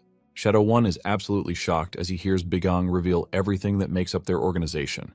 He doesn't want to believe that someone who is an outsider knows about the organization's history. There has never been a time in history when the information about the Origin Sect has been leaked. Bigang then goes straight to the point. He tells Shadow 1 that he has 2 missions for him. He tells Shadow 1 that if he completes the 2 missions, he will give him information on that thing that he has been searching for. Shadow 1 clenches his fist in frustration as he reveals that he has been searching for clues for 20 years but has found none. He then screams at Bigang, asking him if he knows what the organization is searching for. With a calm voice, Bigang replies that the organization is searching for the blood of the Origin Sect. Bigang then specifies that they are looking for a unique bloodline that can fully inherit the sect's martial arts. These sets of people always have a distinctive birthmark on their left wrist. Shadow 1 calms down when he realizes that Bigang knows what he is talking about and not just spewing nonsense. This is the core of the sect's restoration and the very reason they have been wandering for so long. Shadow 1 is surprised that Bigang knows this because even within the Ghost Shadow Manor, only a select few should be aware of this secret. Shadow 1 asks Bigang how he knows, but he refuses to answer, telling him that he will only answer once he has accepted his request. Bigang tells Shadow 1 that he is also free not to accept and he can continue wasting his life tailing people. Realizing this fact, Shadow 1 stands on his feet, grabs his sword, and politely accepts the mission. However, Shadow 1 promises to fight Bigang with everything he has if he later finds out that he is deceiving them. Bigang doesn't worry himself about this, but he is glad that Shadow 1 has accepted his request, and he proceeds to give him his first mission. Elsewhere, a deadly assassin lady is seen taking out a bunch of thugs. She single-handedly wipes them out but leaves their vice leader for last. The vice leader, Manhwa, and his gang are accused of raiding a village and forcefully taking advantage of the women. It was the women who survived the attack that sent the lady assassin to take out Mac. She sits on Mac, restricting him from moving, and the guy wonders how he is not able to move his body or gather his inner energy. In fact, his internal energy is fading away really fast. In a desperate attempt, Mac reminds the assassin that he is the vice leader of the deadly gang. The lady assassin doesn't care about this, and she finishes off the guy by pushing her sword into him. After she is done unaliving the bad guy, she stands near the window, and this is when a messenger bird shows up. The assassin lady has been given her next target, and it turns out to be Bigang. Moving on to Bigang and his students. Bigang is personally monitoring Dan's training. He leads him on how to move and the right position to stay. Bigang notices that Dan is giving him attitude, and just as usual, he prepares to hit him. However, Dan begs him to stop, asking him why he is not beating Yon. Dan points to Yon, who is having his own personal training session. Yon is just standing there without doing anything, and Dan questions this. Bigang reminds Dan that Yon is not on his level, and when he tries to argue, Bigang angrily beats him since this is the only thing he responds to. Bigang walks away but glances at Yon from the corner of his eye. He is impressed that Yon is doing so well on his own. He urges him not to be bound by the original sword techniques of the Supreme Dragon Heaven Severing. He wants Yon to go to the swordsmanship that his senses are guiding him to. Bigang knows that Yon's talent is going to help him reach a higher level. Just then, Dan shows up again. Bigang asks him if he has completed his chi circulation, but Dan says no. He has come to talk to Bigang because he is worried. He doesn't know if he can really circulate his chi if he does as Bigang ordered him to. Bigang then tells Dan that he has no choice. He lets him know that the only way out of his problem is for him to accumulate enough internal energy. Bigang then asks Dan if he is gathering elixirs as an alternative, but he says no. Since this is not the case, Bigang tells him that the only way for him is to keep circulating his chi. Dan then agrees to do what Bigang says and dejectedly walks away. Bigang understands why Dan is feeling insecure. He knows that Dan will not be proud of how he beat Yon because it was mainly tricks. However, Bigang knows that it is not something that can be dealt with in a hurry. Bigang then meets with Shadow One to ask him about the progress of the mission. Shadow One reveals that it has been 10 days with no progress. Bigang is worried because this might affect his plan. Just then, Deong shows up. Since Bigang is not in a good mood, he gives Deong a very disgusting look that is hard to miss. Deong questions Bigang on this, and Bigang tells him that he is disturbing him since he is busy with his class. Deong doesn't think Bigang is busy because he's just walking around. Deong wishes he could take on Bigang, but what he saw in the mountains that day let him know that he is no match for Bigang. Deong then tells him to go to the main hall because Semyoung wants to see him. Bigang honors the summons and makes his way to the hall. Semyoung is already waiting for him, and he asks Bigang how he has been faring. With a smile, Bigang mentions that he has been enjoying life with his talented students. Semyoung is not happy with the way things are going for Bigang, but there is nothing he can do about it. Semyoung then tells Bigang about one of the requirements of the academy. Since the academy is under the Orthodox Alliance, Semyoung says the alliance is doubtful of Bigang's proficiency. Apparently, the alliance has taken a keen interest in Bigang. Bigang is surprised that the alliance is after a nobody like him. Just then, a beautiful girl enters the room. It turns out the girl is an inspector sent by the alliance to evaluate Bigang. The girl introduces herself as Mei Solan, but the presence of Mei in the room trips something off in Bigang's head. However, he lies that he was captivated by her beauty. Semyoung then explains that Mei is a rising female master within the Orthodox Alliance. He adds that the lady is incredible and she reached the peak realm at a very young age. Semyoung urges Bigang not to do anything that will destroy his relationship with Mei. Bigang laughs at this and assures Semyoung that he will be a good boy, but something about Mei seems off to Bigang as he stares at her with a suspicious look. In a flashback, we get to see the mission that Bigang gave Shadow One. He asked him if he knew the soul-taking celestial maiden, who is an assassin, and Shadow One said yes. Shadow One says the lady is a contract assassin who works by herself with no affiliates or comrades. The soul-taking maiden is known to never miss a target she is being given. Shadow One claimed that he had never met her, but her targets were always found with life sucked out of them. In addition to this, it is said that she is quite beautiful. Shadow One asks if his mission is to kill the assassin, but Bigang says no. In fact, he wants Shadow One to call the assassin to the academy. This shocked Shadow One, but while he is still processing this, Bigang tells him to cancel his deal with Semyoung and lies that something came up. Shadow One does as told and cancels the deal he has with Semyoung. He even promises to pay the commission fee. He then tells Semyoung that he will introduce him to someone who can actually do the job, and this is when he tells Semyoung about the deadly assassin lady. After that, Shadow One asks Bigang why he would do something so reckless since the assassin lady is said not to miss her mark. She normally finds a way to terminate her target no matter how strong they are. Shadow One says he is worried about Bigang since he needs information from him and it would be bad if he dies. Bigang admits that the deadly assassin lady is quite dangerous, but this is also why he needs her. Apparently, Mei is the deadly lady, and this is why Bigang is acting funny around her. While sleeping, Bigang remembers the fierce battle he had against the Demon King. Bigang activated double casting, Void Cannon, and Judgment Thunder to hit the Demon King, but the Demon King easily tanks the attack, taunting Bigang, asking him if that is all he can do. Bigang was left in absolute shock when he saw this because he cast 8 the class magic one after the other, and the Demon King didn't feel it. The Demon King even taunted him, telling him to fight with everything he has since he will be executed if he fails. Bigang screamed at the Demon King, telling him to shut his mouth while hitting him with another powerful spell, Atomic Burst. The Atomic Burst unleashes a massive beam of energy aimed directly at the Demon King's head, but the Demon King just raises his hand to catch the blast mid-air. Bigang is shocked to see the Demon King blocking a 9th Circle Ultimate Destruction spell. The Demon King not only blocked it, but he absorbed it and turned it against Bigang. Bigang realizes that the spell is coming directly for him, and he quickly puts up a shield to protect himself. The counterattack from the Demon King was so powerful that it broke through Bigang's shield, putting him in a very dangerous position. Bigang wakes back into the present, sweating really hard, and he gnashes his teeth in annoyance. Bigang admits that the memory is an eyesore. However, Bigang is proud of his current progress. After the regression, the main thing on his mind was securing Mei. Even though this was very important, he didn't know Mei's whereabouts. Although he is thankful that Semyoung and the Ghost Shadow Manor moved exactly according to plan. Bigang considers Mei very important and vital to his plans because even Yeon and Dan, who are considered the strongest in the future, do not come close to her when it comes to abilities. Bigang heads to the training grounds to check on his students, but he finds them staring at Mei, who is training too. The students have their whole attention on Mei, and Bigang doesn't hesitate to join them as they watch the beautiful maiden practice her swordsmanship skills. Mei moves so elegantly with every step that all she leaves behind is a purple trail while swinging her sword. When she is finally done practicing her swings, she turns around to see Bigang and his students staring at her like a $1 million watch. Mei offers her greetings to the instructor, and she tells him that she was only swinging her sword for morning training. She asks if she didn't disturb anyone, and Bigang assures her that she didn't. In fact, he commends her excellent swordsmanship skills. Mei then tells Bigang that she has intentions to speak to him. Bigang and the students are so stunned by Mei's voice, leaving them to wonder who exactly she is talking to.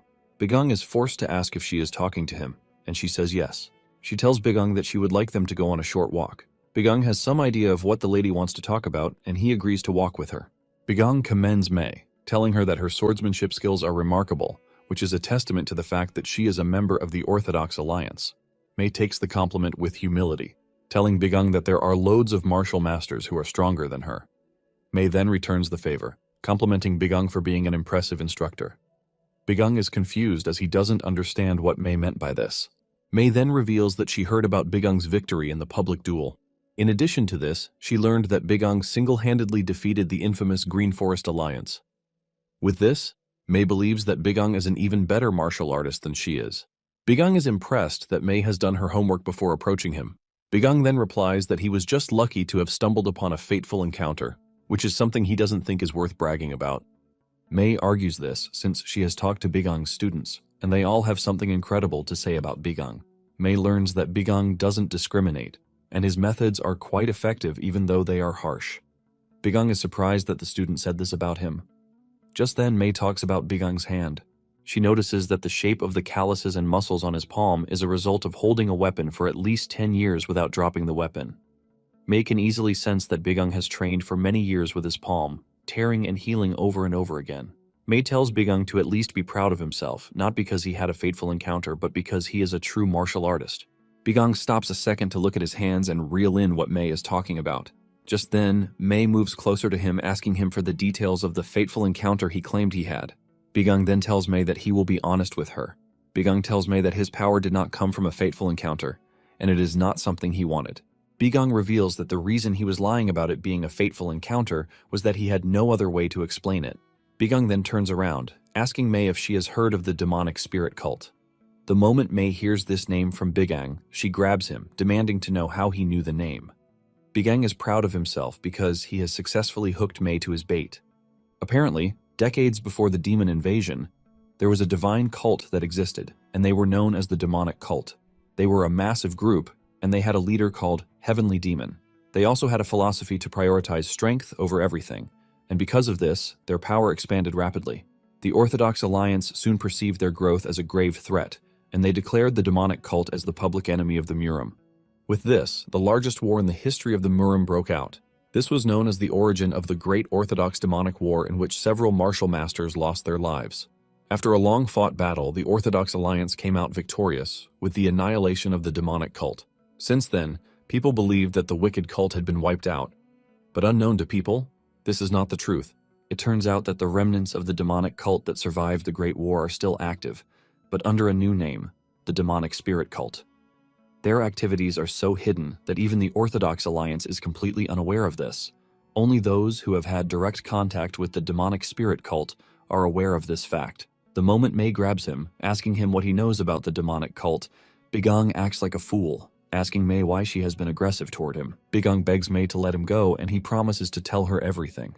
Mei immediately lets him go, apologizing for the way she acted, saying she got a little worked up. Bigang then tells Mei that he is fine. However, Bigang asks Mei why she is acting strangely, which can only mean that she knows about the demonic spirit cult. Mei then tells Bigang that the demonic spirit cult is a name that is very important to her. Mei begs Bigang, telling him to explain everything in full detail and with honesty. Bigang smiles evilly, knowing fully well that he has Mei exactly where he wants her.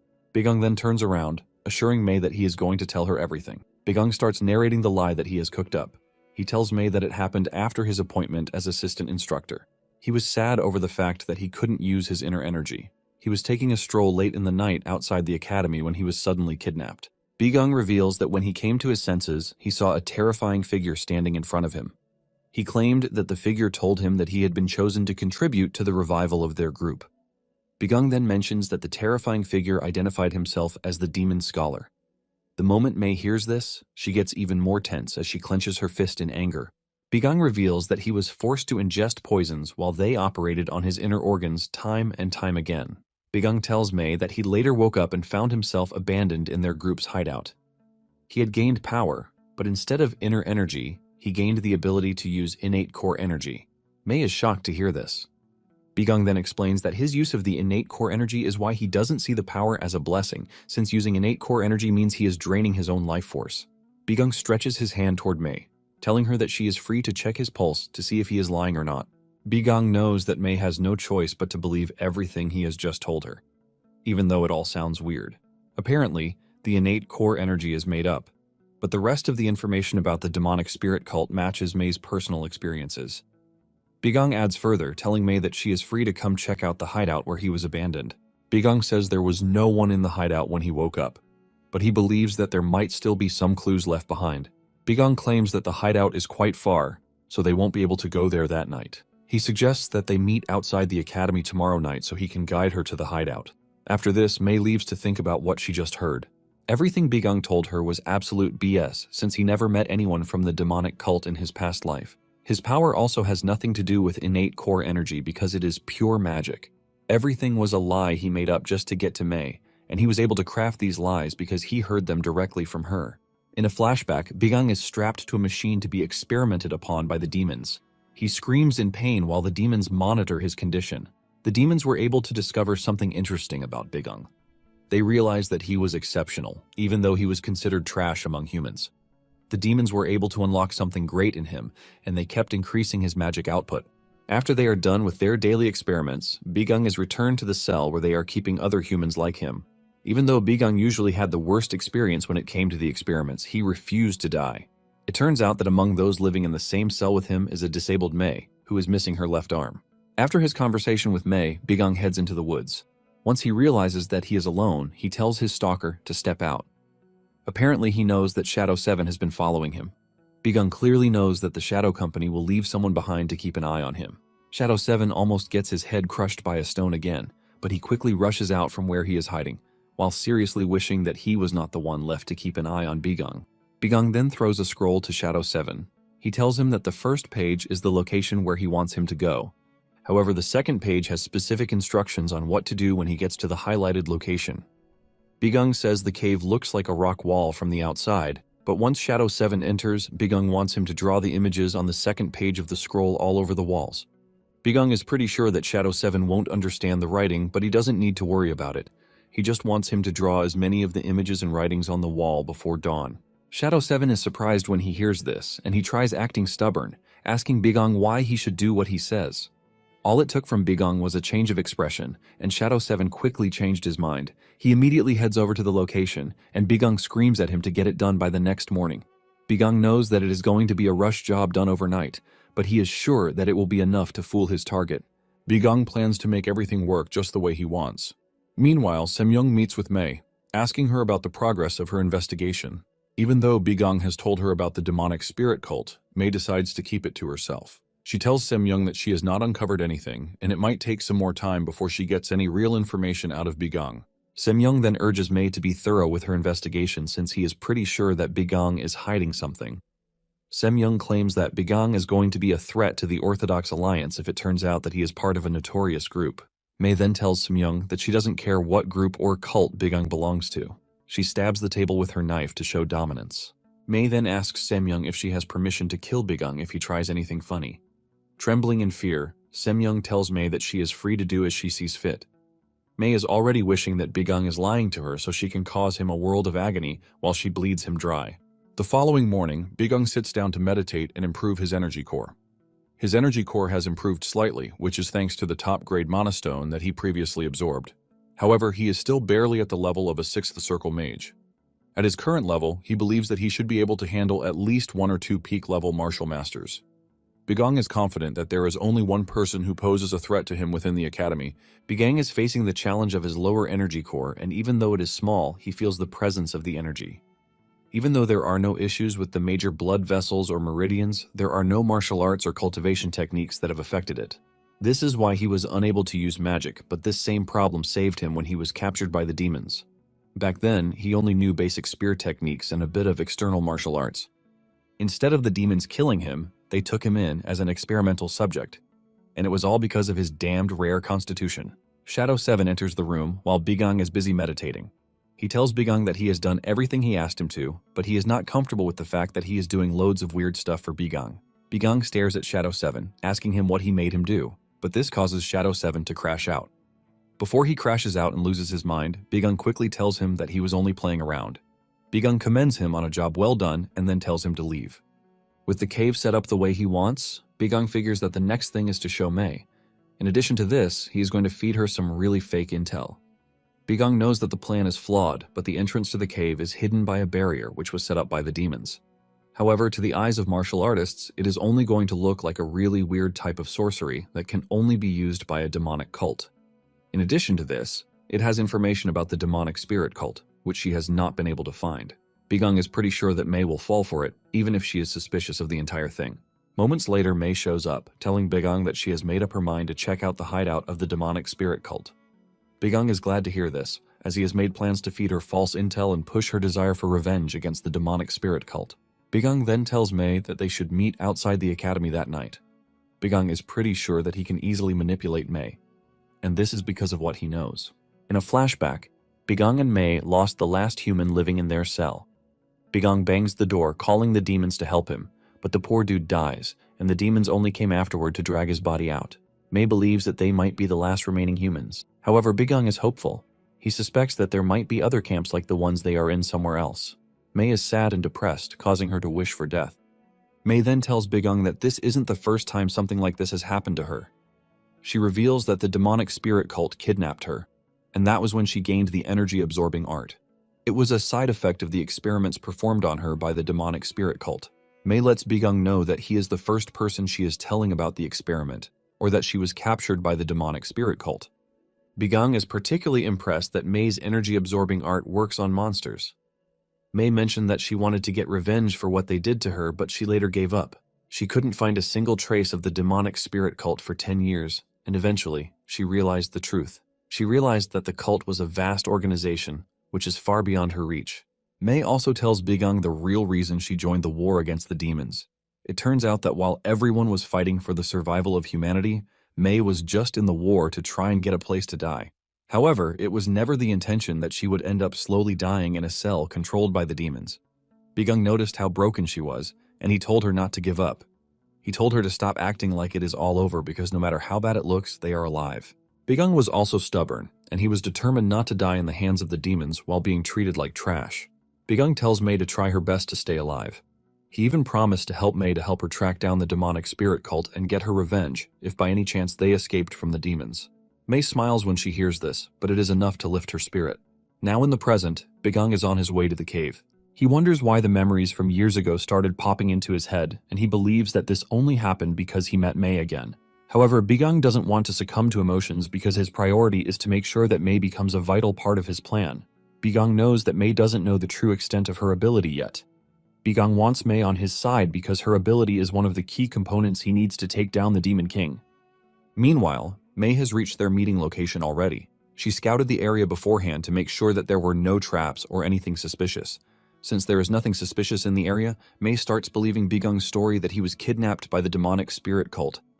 Just then, she hears footsteps behind her and she assumes that it is Bigung. She turns around to see that she is totally wrong. Instead of Bigung, there is a giant and scary dude standing behind her. Mei wakes up from a dream memory of her younger self playing in the snow.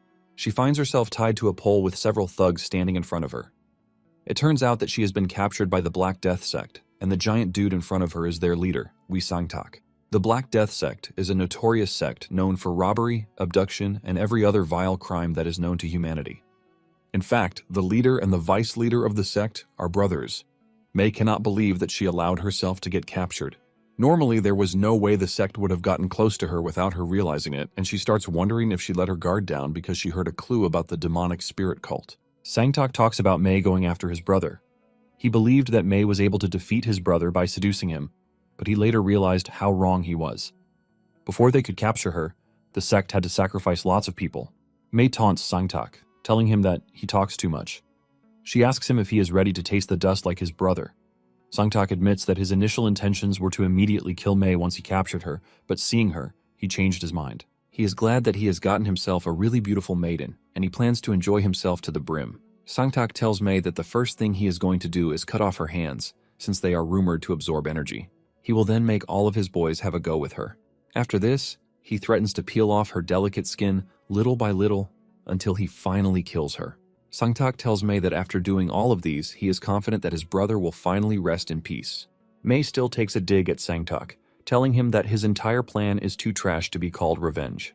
Mei is disappointed since she believes that she was on the verge of getting her vengeance against the demonic spirit cult. Instead of getting her revenge, she is about to die at the hands of some thugs. Mei's only regret is that she didn't get her revenge, and she considers her death a fitting one. The men are already hyped to have a go at Mei as they tell their leader to slash her and let the fun begin. Suddenly, their happiness turns into shock and despair when Bigang appears in the room, enraged like a hungry lion. One of the goons tries to hit him, but he uses his speed boost to dodge his attack. He appears behind him and grabs him by the neck while emitting a scary purple aura from his body. Bigang is so pissed that Sangtak and his boys almost made his efforts for the last 100 years go to waste.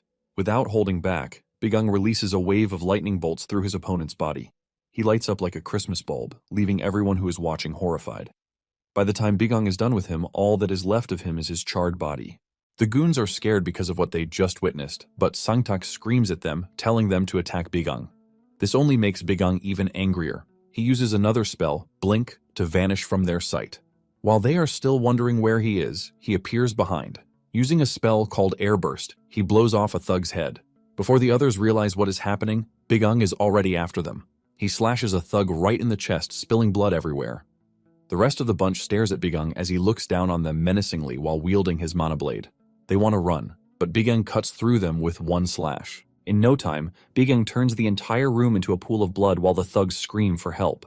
The ones that are still alive beg Bigang to spare them. Even Mei is left in total disbelief as she cannot fathom the idea that she is staring at the same Bigang that she has been investigating at the academy. While dealing with the thugs, Sangtak tries to take him down from behind. Sangtak believes that he already has Bigang in his grasp as he tells him to die. Sangtak lands his hit, but just then he realizes that he couldn't cut through. Before his blade could land, Bigang had used a spell called Stone Skin, which made his skin impenetrable. Sangtak is shocked when he realizes that what he just witnessed is enhanced defensive energy. While he is still trying to wrap his head around this, Bigang kicks him in the mouth, sending him flying across the room. Sangtak's entire face is mangled, and Bigang walks up to him. He pins him down and then activates a gravity spell. Looking like a proper maniac, Bigang jumps up to crush Sangtak's head with enough force and the active gravity spell. Bigang crushes not only Sangtak's head, but his entire body, leaving only a crater. Just then, he hears Mei call him. He turns around to see Mei with a knife. She is maintaining a defensive pose while asking Bigang who he is. Suddenly, Bigang switches from his rageful self into a bright person. He smiles, telling Mei that he is so happy that she is safe. Bigang claims that he started searching for Mei after he realized that she was not at their meeting place. Bigang smiles weirdly while saying his tracking technique is pretty useful. Even with his jokes, Mei doesn't let her guard down. Bigang realizes that things are messed up than he thought. Bigung concludes that his original plan to use pre-regression information has officially failed.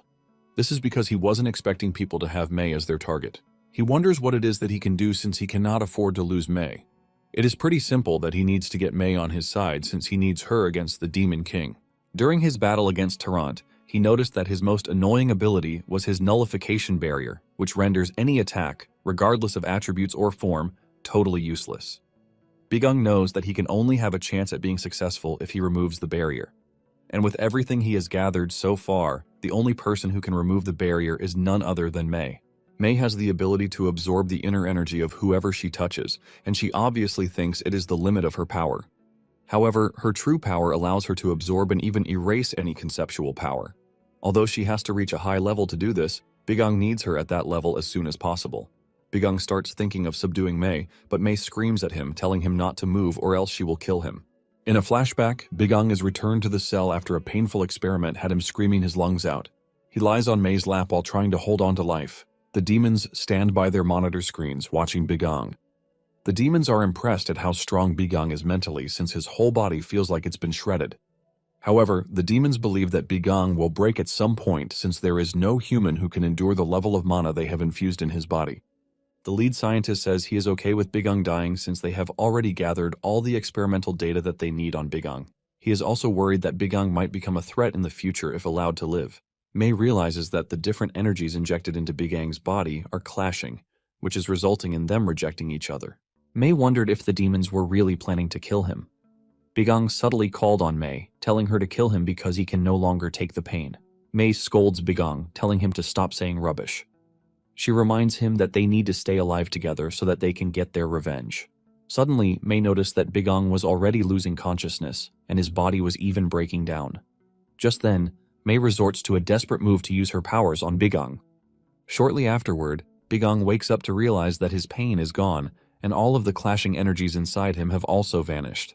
Bigung is totally confused about how this is possible until he hears Mei's voice behind him. Bigung is shocked to see that Mei has absorbed everything and her body is on the verge of breaking down. Bigung screams at her and he tries rushing toward her, but he falls to his knees since he is still weak. Mei tells him to stay still since he was just about to lose his life. Mei explained that after she learned that her abilities work on the demons, she learned that she can actually absorb more things than she thought. She actually managed to absorb the energy inside Bigung, but because the energy is strange to her system, she couldn't erase it. Mei scoffs, saying it might have worked if she had realized it a bit sooner. On the other hand, Bigung was crashing out since he knew that Mei was dying. He asks her why she would risk her life and do such a thing for him. Mei then tells him that she did it because Bigung once told her not to give up. Bigung weeps bitterly, telling Mei that he only said this to keep her alive. With her last strength, Mei tells Bigung to stay alive. She wants him to live on and remember that there was someone named Mei. She also made mention of something before she finally passed on. Now, in the current timeline, Bigung tells Mei not to be nervous, assuring her that he has no intention of harming her. He proves this by dropping his sword, but Mei still doubts his intentions. Mei then asks Bigung how he was able to track her down. She also wants to know if the techniques that Bigung used can be considered martial arts. Mei continues to debunk everything that Bigung has told her, as there is no way she is ready to believe any of it. Mei screams at Bigung, demanding that he reveal his real identity. Bigung calmly replies, telling her that there is no way she is going to believe even if he tells her. Instead of trying to tell her the truth, Bigung tells Mei that he has something for her. Mei demands to know what it is, and Bigung starts by assuring her that he is going to help her take revenge on the demonic spirit cult. The second thing is that he is going to make her martial arts and absorption skills even greater than they currently are. Mei is shocked as Bigung spills everything that he plans to do. Bigung then adds that he is going to be responsible for Mei, protecting her from anything that might want to harm her. However, Bigung has just a single request, and this is for Mei to stay at the academy so she can be by his side. When Mei hears this, she gets mad, demanding to know what Bigung meant by this. She assumes that Bigung wants her to become his mistress. Bigung then tells Mei that he doesn't mean it the way she is putting it. He lets her know that he means it in the literal way. All Bigung wants is for Mei to be safe. Even with this, Mei still doesn't believe Bigung, as she thinks he is just saying trash to save his skin.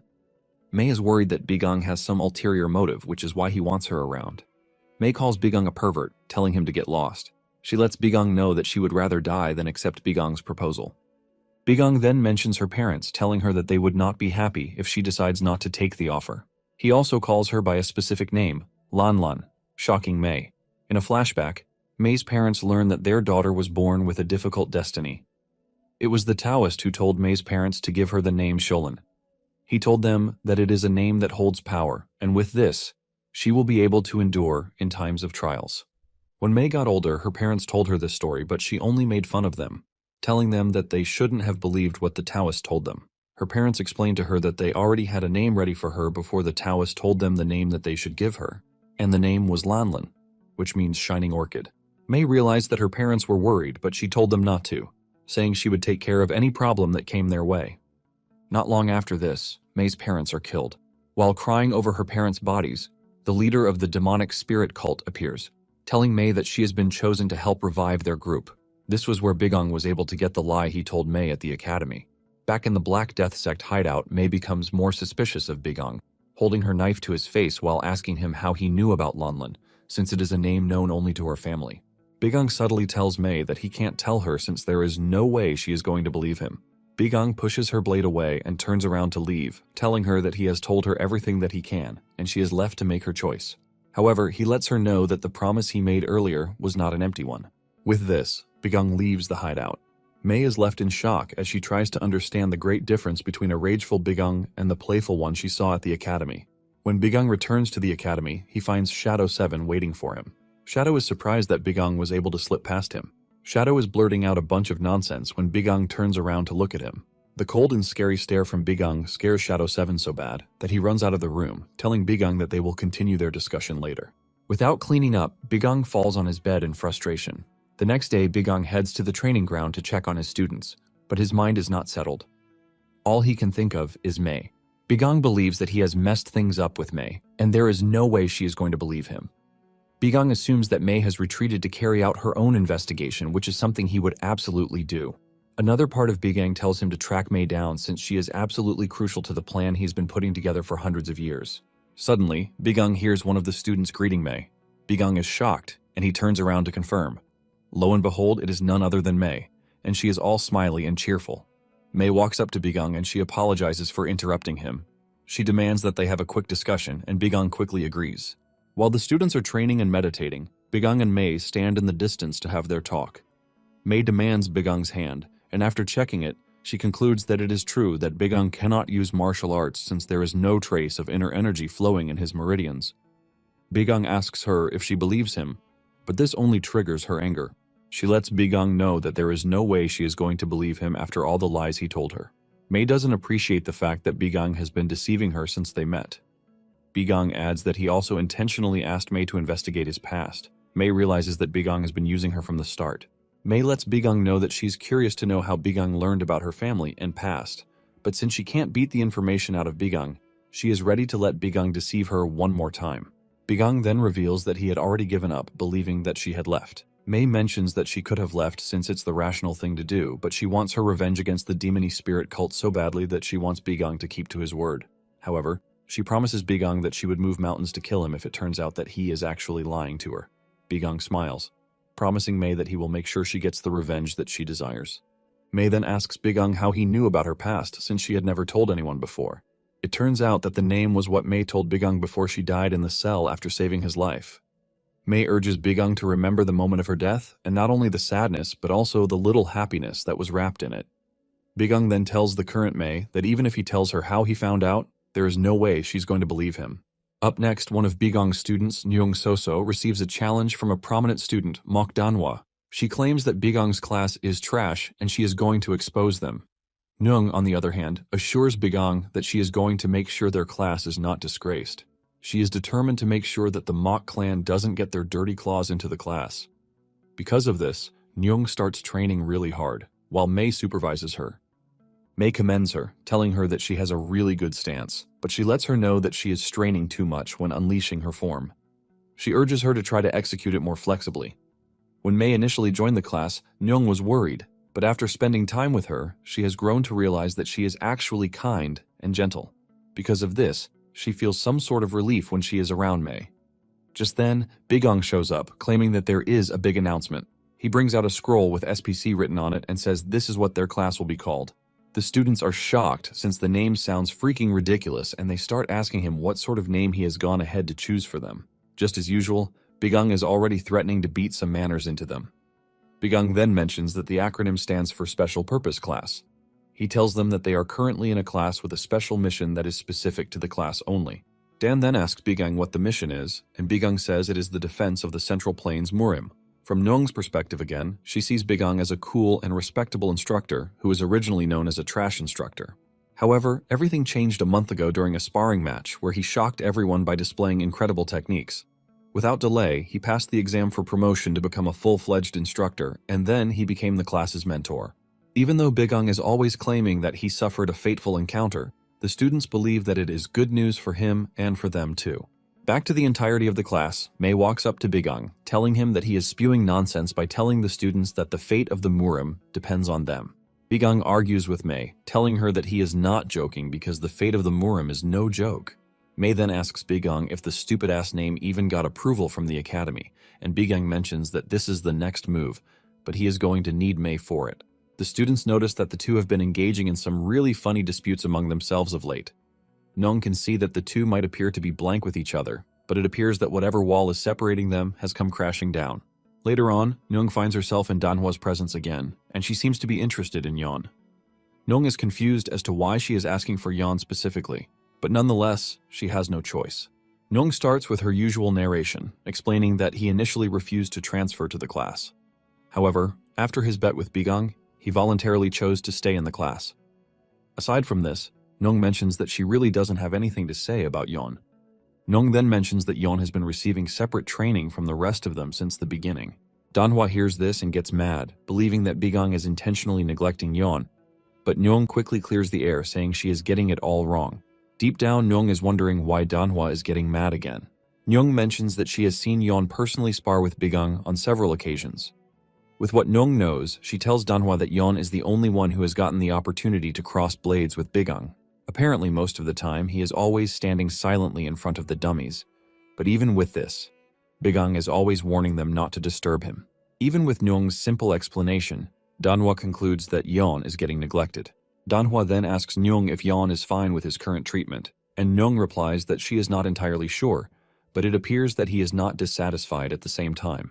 After Danhwa is done hearing her daily dose of stories, she and her gang tell Nung that she can leave, but they let her know that they definitely have their eyes on her. After the gang is gone, Nung celebrates that she was able to protect SPC, but she later learns that Yeon and Danhwa have been betrothed to each other since childhood. Soon afterward, Ghost 1 heads to Big Ang's roof, and even though he is moving with his concealment skill fully active, Big Ang easily catches onto him, reminding him that his concealment skill is total trash when it comes to him. However, Bigung asks him why he has come to see him because he wants to believe that it is something quite important. Ghost 1 then throws Bigung a bottle that contains a weird type of grasshopper. Ghost 1 mentions that he has been working on Bigung's second request, and even though he could not determine the exact location, he believes that what Bigung is looking for is somewhere between Hubei and Chongqing, in a remote area with little human presence. Ghost 1 reveals that the entire area has transformed into something really weird and disgusting. Ghost 1 says, even though the task sounded difficult at first, it was easy to locate because what they found was definitely not something that they could just overlook. Ghost 1 almost lost his mind with the type of weird monsters that they found, and he asks Bigung to tell him about it. Bigung then replies that he would like to tell him the truth, but even if he did, he would never believe him.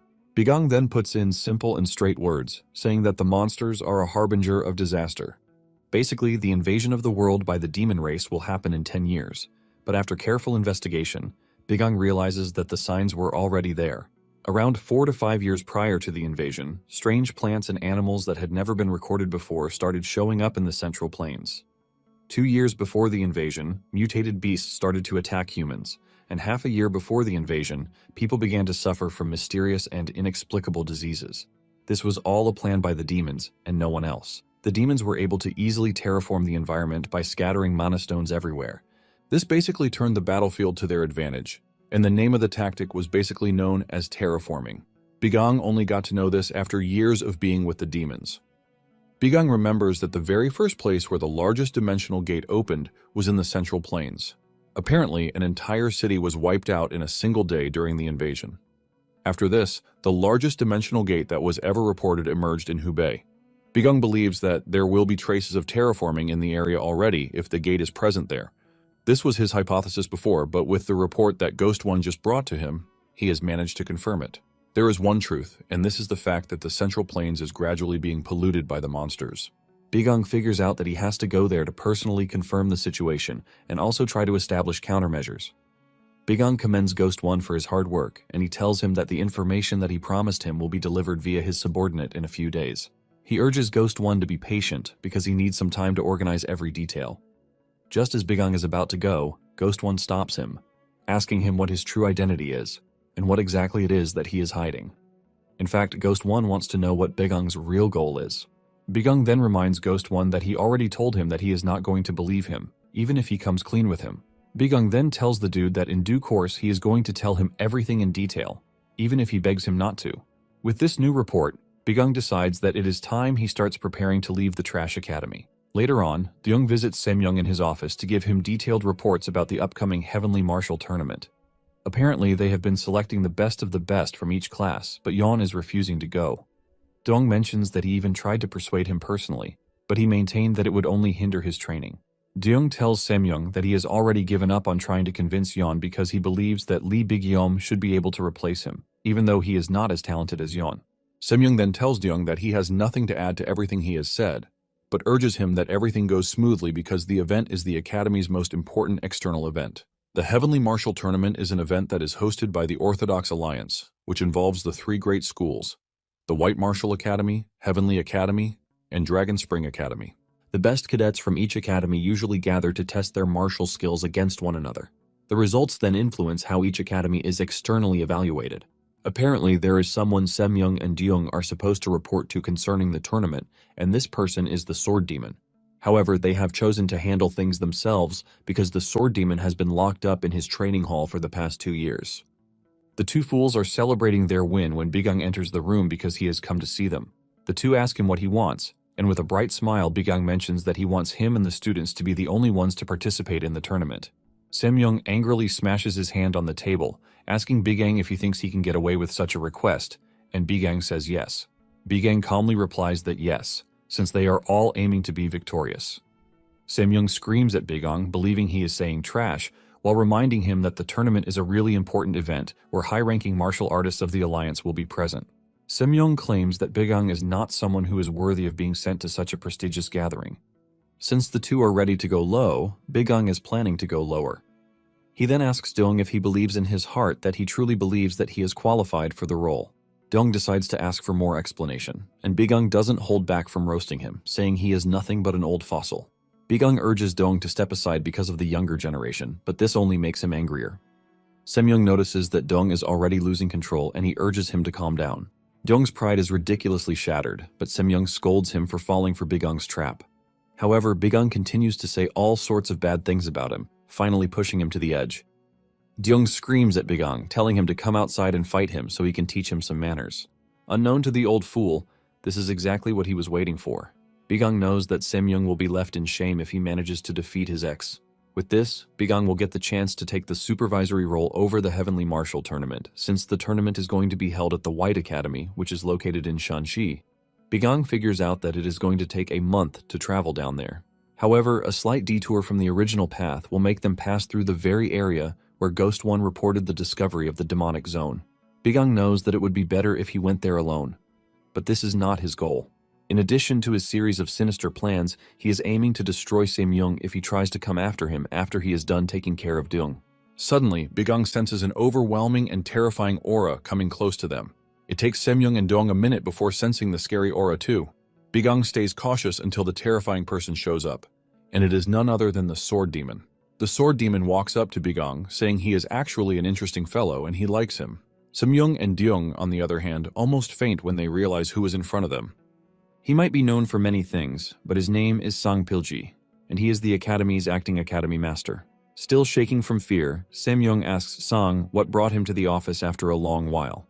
Sang is pissed with Semyoung's question, and he asks him if he is trying to tell him that there are certain places that he can't go to in the school. Semyoung quickly changes it into a playful narrative, saying he was only joking. Bigong, on the other hand, is seriously worried because Sang is the strongest person he has met since he regressed. Sang then reveals that he only came outside for fresh air, but he decided to check on some interesting rumors that are flying around in the academy. It turns out that he heard their conversation about the tournament, and he asks Bigung if his aim is to be in charge of the tournament, and he says yes. Bigung adds that he also wants to pick the cadets who will represent them. Sang laughs out loud when he hears this because Bigung is basically saying his personally trained cadets are stronger than the academy's elite. Bigung maintains his straight face when telling Sang that he is serious about his proposal. Sang then tells Bigung that he has only been at the academy for 2 months, and he is already demanding to be the instructor. Since things have become complicated, Sang mentions that they are going to hold a public martial arts competition to decide the representative. Sang tells Bigung that his cadets will have to fight the already selected cadets for the tournament. While saying this, Sang smiles ear to ear, but Bigung is already freaking out. When the entire class heard of this, they freaked out, wondering why they were suddenly being involved in the martial arts tournament.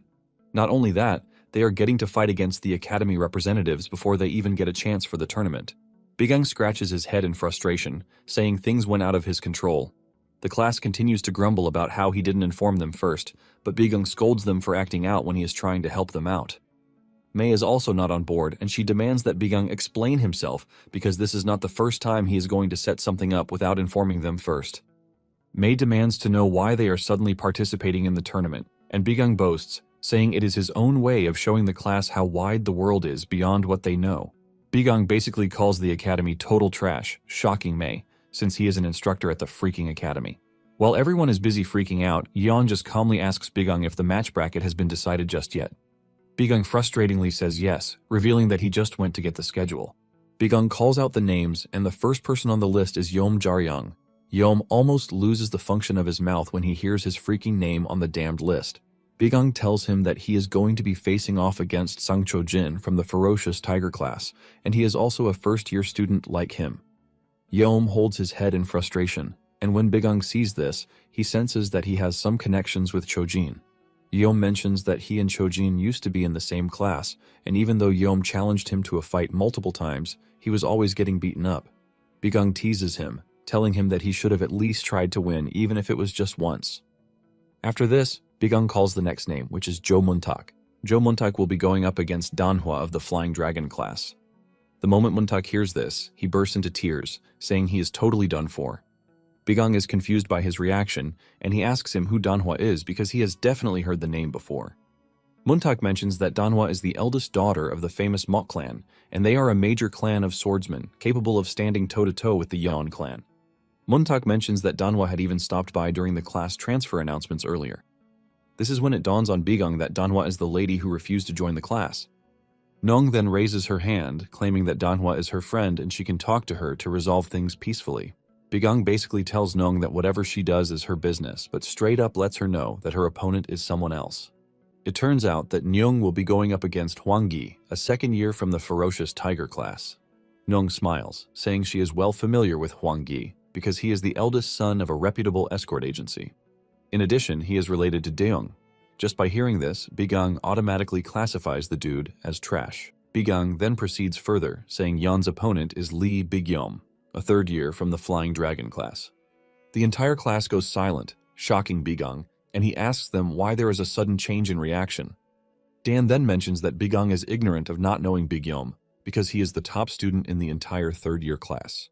Bigung then replies that he is aware of this, but he hasn't seen any reason for them to be nervous. The students then mention that Bigyom is also the vice master of the Lotus Sword Hall, and the Sword Hall was founded out of the Yeon clan. This basically makes him and Yeon rivals. Bigung then asks Yeon if he thinks Bigyom is stronger than him, and Yeon honestly answers that he has no idea. Bigung then moves past this to the last of the bunch, our favorite Dan. Bigung tells him that his opponent is someone he used to be in the same class, and this is none other than the musclehead, Gok. Dan freaks out when he realizes that his nemesis has turned out to be his opponent. It turns out that Gok actually requested to be pitted against Dan. Dan slaps his head in frustration, knowing fully well that he is done for. Dan and Yeom are both scared that they will be humiliated in front of the entire school, but Bigung walks up to them, assuring them that he won't allow them to be disgraced. However, he tells them that there is no gain without pain. He tells them that they have exactly 1 week from the present day to the tournament, which basically means that they need to push themselves beyond the limit. Yeom replies that he is not a winning freak, so he doesn't really mind, but Bigung stares at him with so much pressure, asking him if he thinks his opinion is important to him. Not long after this, the students find themselves undergoing severe training, especially the two brats, Yeom and Dan. Bigang smiled while telling them that they are going to be undergoing a triple of their usual training schedules for the next week. Nyong feels useless since she is not doing anything, and she walks up to Bigang, asking him if there is anything for her to do. Bigang then tells her that she will be under May's guidance for her training. Nyong is glad to hear this, but the same thing cannot be said for May. She is frustrated that Bigang is basically deciding everything by himself. Yeon, on the other hand, walks away, saying he is going to continue his training the usual way he has always done it. Bigang has no issue with this, since he trusts the dude. Dan then asks Bigang if he's required to go through a special kind of training, but Bigang tells him to continue with his usual breathing cultivation training and nothing else. Dan is frustrated when he hears this, telling Bigang that he should at least teach him something new. Bigang then reminds him that the breathing technique is currently the only way for him to get stronger at the moment. Bigang notices that Dan is worked up, and he believes that this is because his opponent is Gok. Bigang then tells Dan not to be worried about anything, since he defeated Yeon himself. Bigang then walks up to May, telling her to keep an eye on the students because he needs to step out for a bit. In addition, he tells May to make up a stupid excuse if anyone asks about him. May cannot believe that she has just found herself with responsibilities, and she wonders if Bigang intentionally brought her close because he wanted to send her on errands. Nong then walks up to May, asking her what sort of training she is expected to do. While she is smiling with excitement, May is utterly pissed. Later on, Dan is practicing the breathing technique as usual when he suddenly remembers what Bigang told him about not getting worked up because he defeated Yeon. It suddenly dawns on Dan that he didn't defeat Yeon fair and square, because he was only able to do it thanks to the fact that Bigang replicated Yeon's sword path for him before their battle. He knows that he is going to be totally trashed if he ever fights Yeon again, as it stands. Dan admits that his inner energy has improved, but the progress is still painfully slow. However, he is required to fight Gok in just 1 week. To make it worse, he will be doing it in front of people. Dan walks around thinking if he can really pull it off with the single technique that he knows.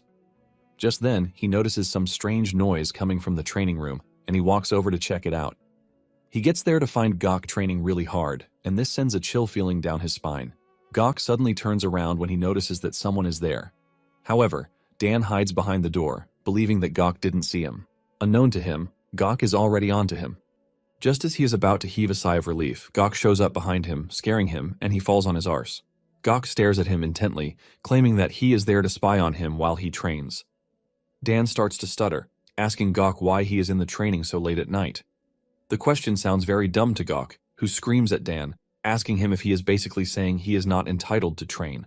Just the sound of Gok's voice sends fear down Dan's body, and he reminds Gok that he never really trained back when they were in the same class. Gok is pissed that Dan could even talk back at him, and he swings his arm toward him, scaring Dan. However, Gok holds back at the last minute from hitting him, promising to beat him senseless during their official match. He tells Dan to make himself scarce because a week from that day, he is going to be suffering a public disgrace in front of everyone. As Gok walks away, Dan cannot believe his eyes because the old Gok would definitely have beaten him to a pulp. Dan is relieved by this. But suddenly, reality dawns on him that he might actually be trash because he was feeling a sense of relief from not getting beaten up by Gok. This sends Dan a reality check, and he decides that he won't continue the way he has started. Later on, Yom is also seen swinging his sword around in an intense training session. He imagines himself fighting Chojin, and he puts his all into the fight, but he gets knocked out in the end. When he woke up, he saw Muntak standing over him to tell him that he had passed out during training. Yom is entirely disappointed in himself, and the fact that they still have 6 long days with the intense training. Muntak then asks after Bigang the dude, who gave them the intense training in the first place but decided to run off. Just as he says this, Bigang shows up, hitting him with a stick. Even though Bigang is strict, he is still impressed with the fact that the two managed to carry out the training repetitions that he gave them. Bigang tells Yom that he is supposed to punish him for losing to Chojin, but he is just going to let it go for once. After he is done talking his trash, Yom asks him where he ran off to because they have been looking for him all day. Bigang scornfully tells the two that he also has things he is doing himself, and they don't expect him to sit around with them. Nonetheless, Bigang believes that it is time they begin their one-on-one lessons in preparation for the martial arts tournament. Yom almost loses his mind when he hears that they still have more training sessions left. Yom complains that they have already trained past midnight thanks to Bigang's ridiculous training schedule, and he is already trying to choke them with another. Bigang smiles, telling them that he still has more training for them because basic training won't help them out against their opponents. However, Yom still thinks it's impossible for them to even get the technique to defeat their opponents in just 1 week. Yeom admits that their skills are average, and there is no way their hard work is going to beat the talents of people like Chojin and Danhwa. Yeom then sincerely asks Bigang if they even have a chance against their opponents if they undergo the usual training regimen. Bigang finally comes clean, telling them that no matter what they do in a week, their chances of winning are not that high. Yeom excitedly used the phrase, "I told you so," and Muntak, on the other hand, wonders what the point of the whole training is if they can't win. Bigang then tells them that if they follow all of his training procedures and schedule, they are not going to lose in the most embarrassing way possible. Muntak gets on his feet, saying Bigang is only talking big, and his words don't really matter. Muntak starts walking away, saying he doesn't care about the tournament again. He smiles in relief, telling Bigang that he is free to expel him from the class or even beat him to a pulp. But this won't change his mind. Bigang's alter ego almost steps out to beat Muntak just like he wanted, but Bigang controls it. Yeom, on the other hand, asks Bigang if what he said about not losing in the most embarrassing way is actually possible. Bigang is shocked to hear this coming from Yeom because he was already expecting him to quit. Yeom admits that he doesn't have it easy, but unlike Muntak, he has a reason to fight. Yeom reveals that he actually wants to get revenge against the annoying Chojin. Yeom looks absolutely determined when saying this, and Bigang loves it. Bigang then tells him that because of how he just behaved and what he said, he has gotten full marks. Meanwhile, Yeon is in training, and as usual, he is alone until Big Yeom shows up, asking him why he suddenly cares about the tournament, because he never did before. Yeon is shocked to see Big Yeom coming to talk to him, and he asks him if he really came to talk to him about why he shouldn't join the tournament. Yeon finally offers his pleasantries, but Big Yeom tells him to hold because he is wise enough to know that they don't like each other. Big Yeom asks Yeon why he is suddenly joining the martial tournament. Yeon then tells Big Yeom that he is getting things wrong because the decision wasn't his, but the decision of his teachers. Big Yeom laughs at Yeon, saying he is only coming up with excuses, and he screams at him, telling him to speak the truth. Big Yeom says that Yeon is just pissed and bitter that he took his spot, and he is just trying to get back at him. Yeon is disappointed that Big Yeom is jumping to conclusions, which is what he is always doing. Yeon walks past Big Yeom, telling him that he is free to think whatever he wants because he is not in the business of changing his view. Big Yeom angrily pulls out his sword and places it on Yeon's neck, telling him not to overestimate himself because the only reason he tolerated him so far was because of the main clan, not because he was weaker than him. However, he no longer cares, since Yeon has gone ahead to provoke him. Big Yeom assures Yeon that he is not going to pity him during the martial arts tournament. Yeon finally speaks up, asking Big Yeom what his true purpose is and why he is training in martial arts at the academy. Big Yeom screams like a goat, saying he is doing this to reveal to the world the truth, which is unknown to the common people. And the truth he is talking about is that his clan's swordsmanship is superior to that of Yeon's clan. After hearing this, Yeon sighs, saying they both agree on the same thing. Big Yeom is shocked to hear this, and he is forced to ask Yeon what he meant. Yeon ignores him and gives him a piece of advice, saying he shouldn't swing a sword that he doesn't intend to cut with because doing such will only destroy his clan's image. Big Yeom is pissed at this, but Yeon continues to ignore him, telling him that they are going to meet during the tournament. Big Yeom angrily swings his sword at the ground to try and scare Yeon, but he just ignores him. On the other hand, Dan is thinking about what Gok told him and how he plans to trash him around during the tournament. With what he saw and what Gok said to him, Dan can see that Gok is not joking around with the tournament. Dan is thinking about this when he turns around to see Yeom practicing a really painful but what seems like an efficient technique. Dan immediately realizes that something about Yeom seems totally different. Dan is about to walk up to him when Muntak stops him from behind, telling him not to disturb Yeom. Dan asks Muntak what he is doing staring at Yeom, and Muntak mentions that he is simply taking a break in the middle of his special training. Dan is surprised that Muntak is relaxed, and he reminds him that he is going to be in trouble if Bigang sees him. Muntak assures Dan that Bigang won't be coming because he spent all night teaching Yeom a weird cultivation method. After this, he vanished from the academy again. Dan is surprised to hear this, and he assumes that Bigang taught both Muntak and Yeom the technique, but Muntak quickly excludes himself, saying he didn't stay around for the lesson because he was exhausted. Muntak preferred his sleep, and he went to bed. Dan is pissed when he hears this because he specifically asked Bigang to give him another special training, but the only thing he told him was to continue with his breathing technique. Dan cannot believe that Bigang stayed all night just to teach Yeom a new technique while abandoning him. Dan cannot believe that all he is going to do for 6 days is energy circulation, and then proceeds to fight the terrifying Gok, while everyone else is staring at them. Dan concludes within himself that whatever Bigang has planned for him is nothing but trash. On the other hand, Nyung just finished her training, and she thanks Mei for her guidance. Mei commends her for her hard work, and she urges her to rest because she must be tired. Mei wonders where Bigang has disappeared for the entire day, leaving her to teach the kids by herself. However, she admits that she is living a good life being a teacher because her former life was tedious. She then decides to check on the other cadets, and this is when she found Dan swinging really hard at a dummy. Mei is shocked to see Dan doing this when he is supposed to be working on energy circulation until the day of the martial duel. Dan then lies, saying Bigang told him the night before to start practicing sword techniques. Mei is shocked to hear this, but she believes him anyway, and she urges him not to overwork himself. After saying this, she leaves Dan to do his thing, and she leaves. Meanwhile, Yan is in the woods, standing in front of a tree, like he is in a trance. At a blinding speed, Yan cuts down the large tree in front of him, and it doesn't even seem like he was doing anything. However, when he opens his eyes, it turns out that everything he did was an imagination of what would have happened if he had made a move. Just then, Bigang shows up, asking Yan if there is any result in his training, and he says no. Yan believes that he still has a long way to go, and Bigang agrees with him. However, Yan knows that at his current stage, there is no way he is losing to an ordinary cadet. Bigang smiles, calling him a cocky brat. Bigang mentions that he would like to see the student who would come out the best at the end of the week. While Muntak is busy sleeping and having fun, Yom is putting his all into the technique that Bigang told him.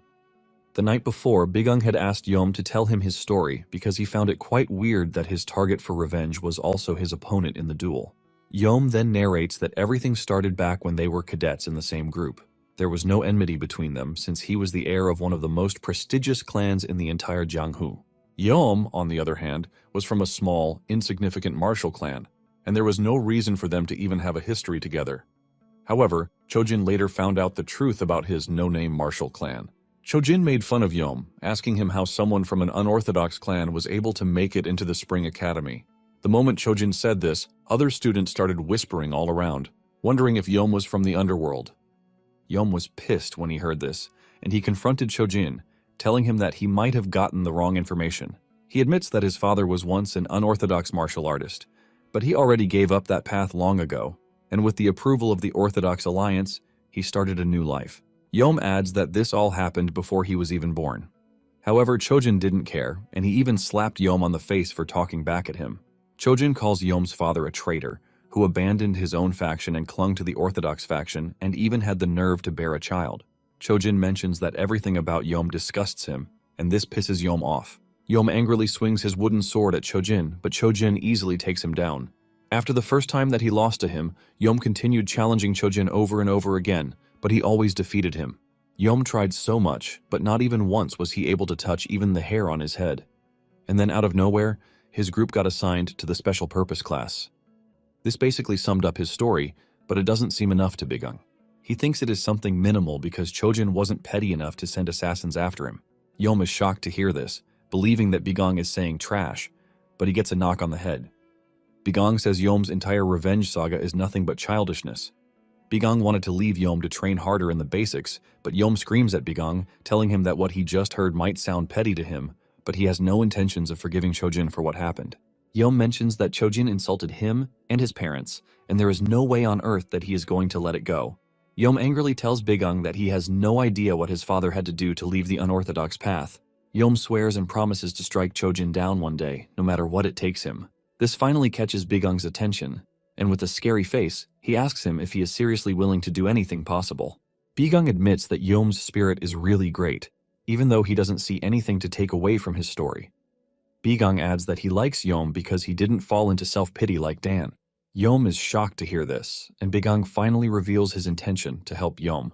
Bigang conjures a dark energy in his hand and reveals that he intentionally planned to pass it on to him later, but he is now determined to place the dark mana into his energy core.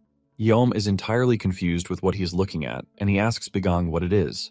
Bigang says there is no way he is going to understand, even if he explains it to him.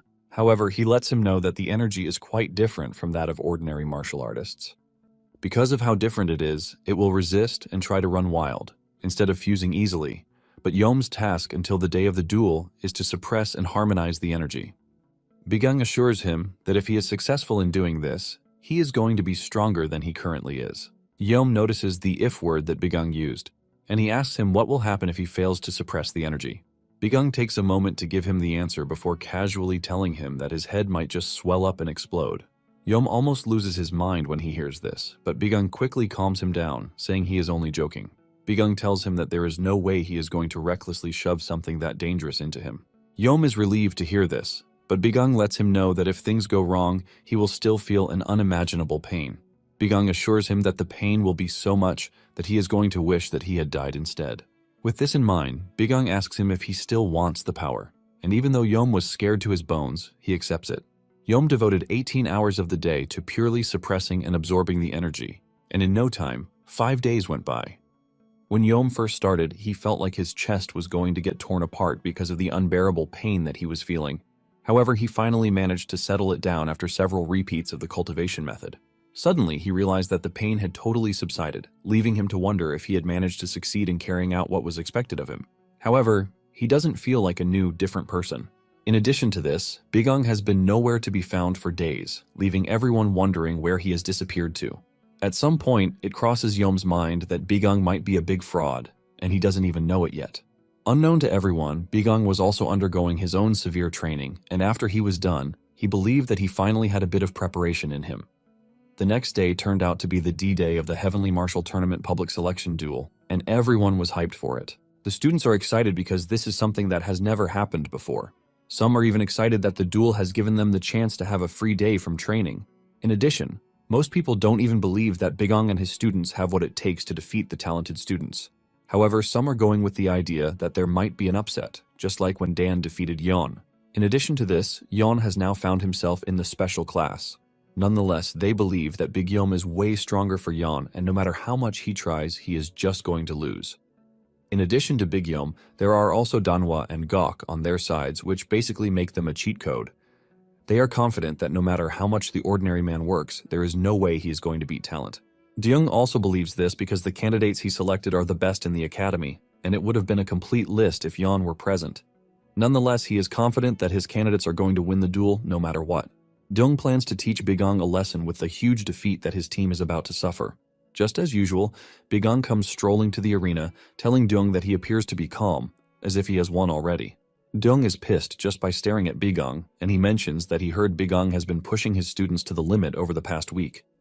Bigung smiles, saying his students are pretty useless, which is why they need the extra training. Deyoung then corrects Bigung, telling him that the kids are not useless but pitiful. Bigung is confused by this, and Deyoung tells him that it is all thanks to him that the kids suffered meaningless hardship throughout the week. In addition to that, he and his students are about to suffer a great humiliation in front of everyone. Bigung smiles, saying he can clearly see that Deyoung is still pissed about how their last encounter went down. Just then, Bigung notices that Deyoung is hanging a new sword on his waist, and he calls his attention to this. Deyoung is proud of the sword, and he mentions that it is a custom-made sword that was given to him to wield alongside his students during the Heavenly Martial Tournament. Bigung looks genuinely impressed by the sword, and Deyoung continues to glaze at the sword, saying the sword's name is Violet Dawn Sword. Deyoung mentions that he got it from the region's most famous forge, and he paid a hefty sum of 200 silver for it. Deyoung adds that the sword has insurmountable durability because it can cut through stone without bending. To top it all off, the sword is beautiful. Deyoung calls it the definition of a masterpiece, and Bigung decides to stare at the sword with his all-seeing eyes. Bigung notices that the sword is actually decent, and in addition, it looks like the type of sword that he used during his days as a demon army commander. Bigung concludes that the sword is very similar, but he doesn't want to believe that it is the same sword. Nonetheless, Bigung is prepared to use anything that comes his way. Just then, Bigung tells Deyoung that they should place a wager on the outcome of the duel. Deyoung is shocked at the mention of a bet, and Bigung reminds him that they are both rooting for their candidates to win. In addition to that, they have not settled their previous grudge. Bigung then mentions that, depending on the final results, the loser must grant a request from the winner, and refusal will not be allowed. Deyoung is shocked that Bigung is trying to make a bet on the final results, and he reminds Bigung that he was the one who arranged the matchups for the duel. Bigung tells Deyoung that he actually remembers and then points out what he said about the candidates deserving to go through proper selection procedures. Deyoung then reluctantly tells Bigung that he is going to accept his duel. Bigung is glad to hear this because he was expecting Deyoung to hesitate, but since he has accepted, he can easily figure out that there is something he desperately wants. Deyoung scoffs, saying he has no intention of revealing what he wants because it would ultimately ruin the fun of it. Deep down, Deyoung believes that Bigung wants to steal his new sword away from him, which is why he suggested the bet. Deyoung already plans out what he wants, and this is Bigung resigning from his position as an instructor in the academy. With this, Deyoung is pretty sure that the annoying special purpose class will be dissolved, and Yeon will return to his rightful place. To top it all off, he wants to use the opportunity to teach Bigang a lesson to stop daring him. Since they have both agreed to the bet, Bigang reminds Deong that there is no backing down. Momentarily, Sang shows up on stage and he calls everyone's attention to why they are gathered. Sang mentions that in the past, representatives were always picked at the discretion of the instructors.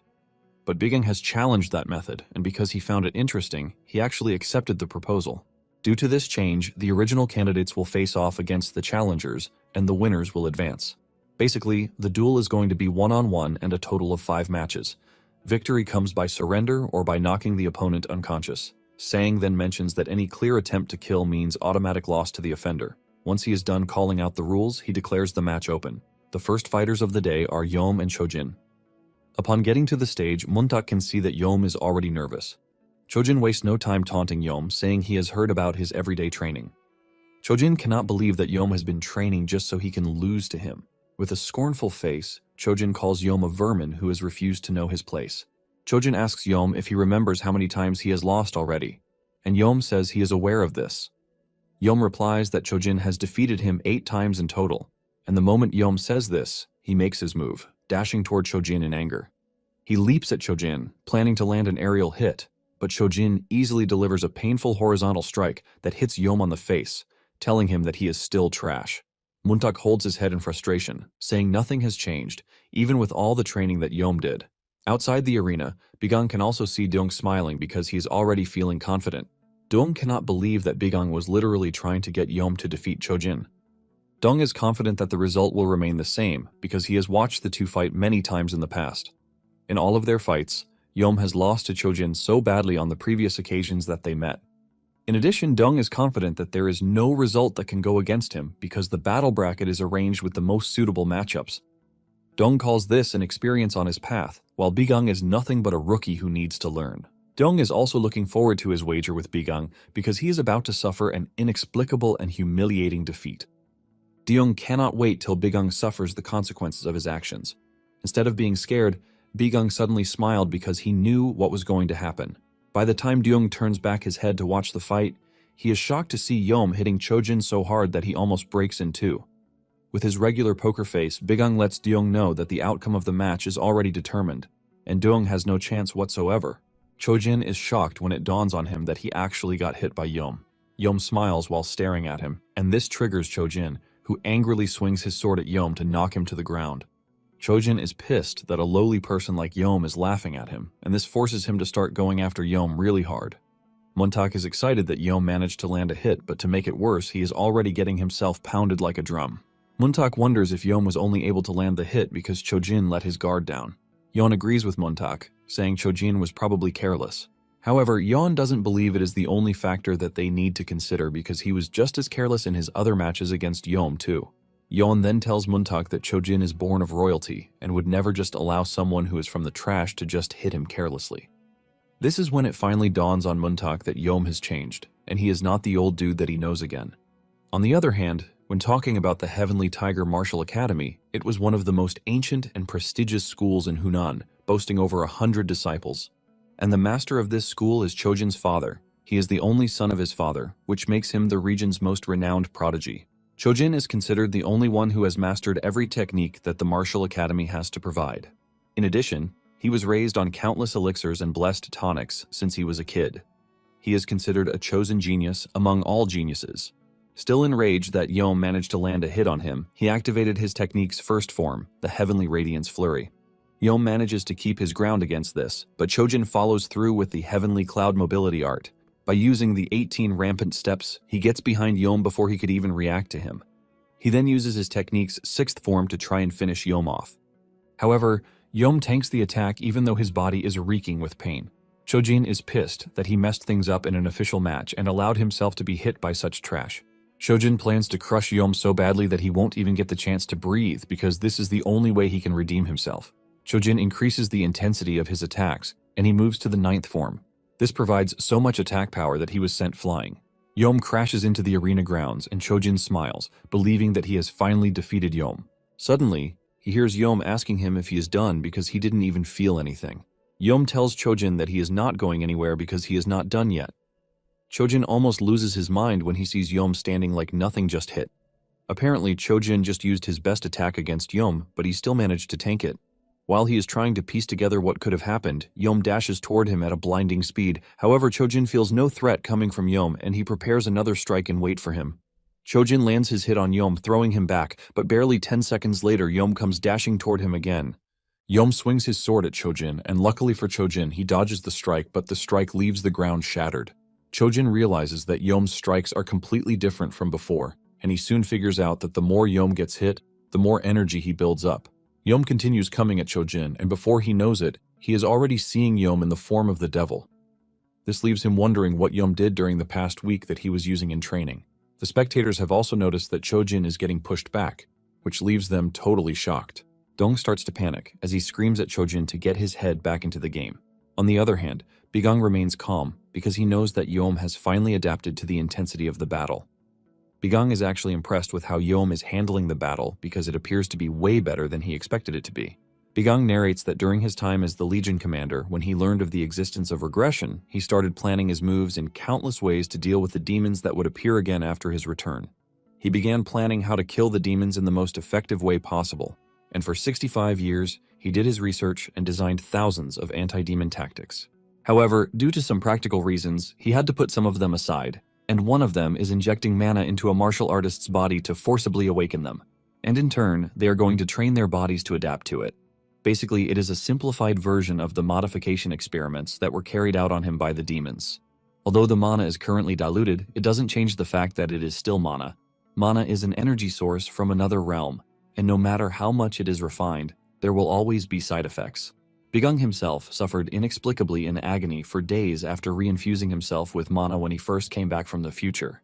Yom, on the other hand, was able to endure the entire process that even Bigang struggled with, and he succeeded in fusing that power into his middle energy core. The result of what he did speaks volumes, since it can be seen in his strength, reflexes, and blood circulation, which have all been enhanced. In addition to everything, his middle energy core has been greatly strengthened, ultimately boosting his stamina, endurance, and recovery. As the fight progresses, Chojin is already getting tired and frustrated, leaving him to wonder just how long Yom is going to continue swinging at him. Enraged, he used his 7th form just so he could get Yom to fall down and give up. Chojin hits Yom so hard, but suddenly Chojin realizes that his arm is being grabbed by Yom while smiling at the same time. Chojin has always won on pure strength, but what is unfolding right in front of him is nothing but a nightmare come to life. With Yom grabbing him, Chojin has no way of escaping, and Yom hits him really hard to send him flying across the arena. Chojin hits the ground so hard that he finds it difficult to stand up. Yom walks over to him, mocking him and urging him to get back on his feet. Chojin angrily calls Yom a coward with no sense of honor because if they were having a real fight with swords, he would have been dead a long time ago. Yom agrees with Chojin but reminds him that they are currently engaging in a duel, and this is none of his business. Chojin watches as Yom raises his sword and is about to strike him on the head. Chojin almost faints when he sees this, and the spectators also watch in horror. However, Sang stops Yom from hitting Chojin on the head, saying the match is already over. Without delaying it, Sang declares Yom the winner of the first match of the duel. Deyoung holds his head in his hands while screaming in shock, but Bigang, on the other hand, smiles evilly, knowing fully well what just happened. Well guys, that's the end of the video. If you like this video, comment next part in the comment section. Also subscribe to the channel, hit the bell, and like the video. Thank you for watching and see you next time again.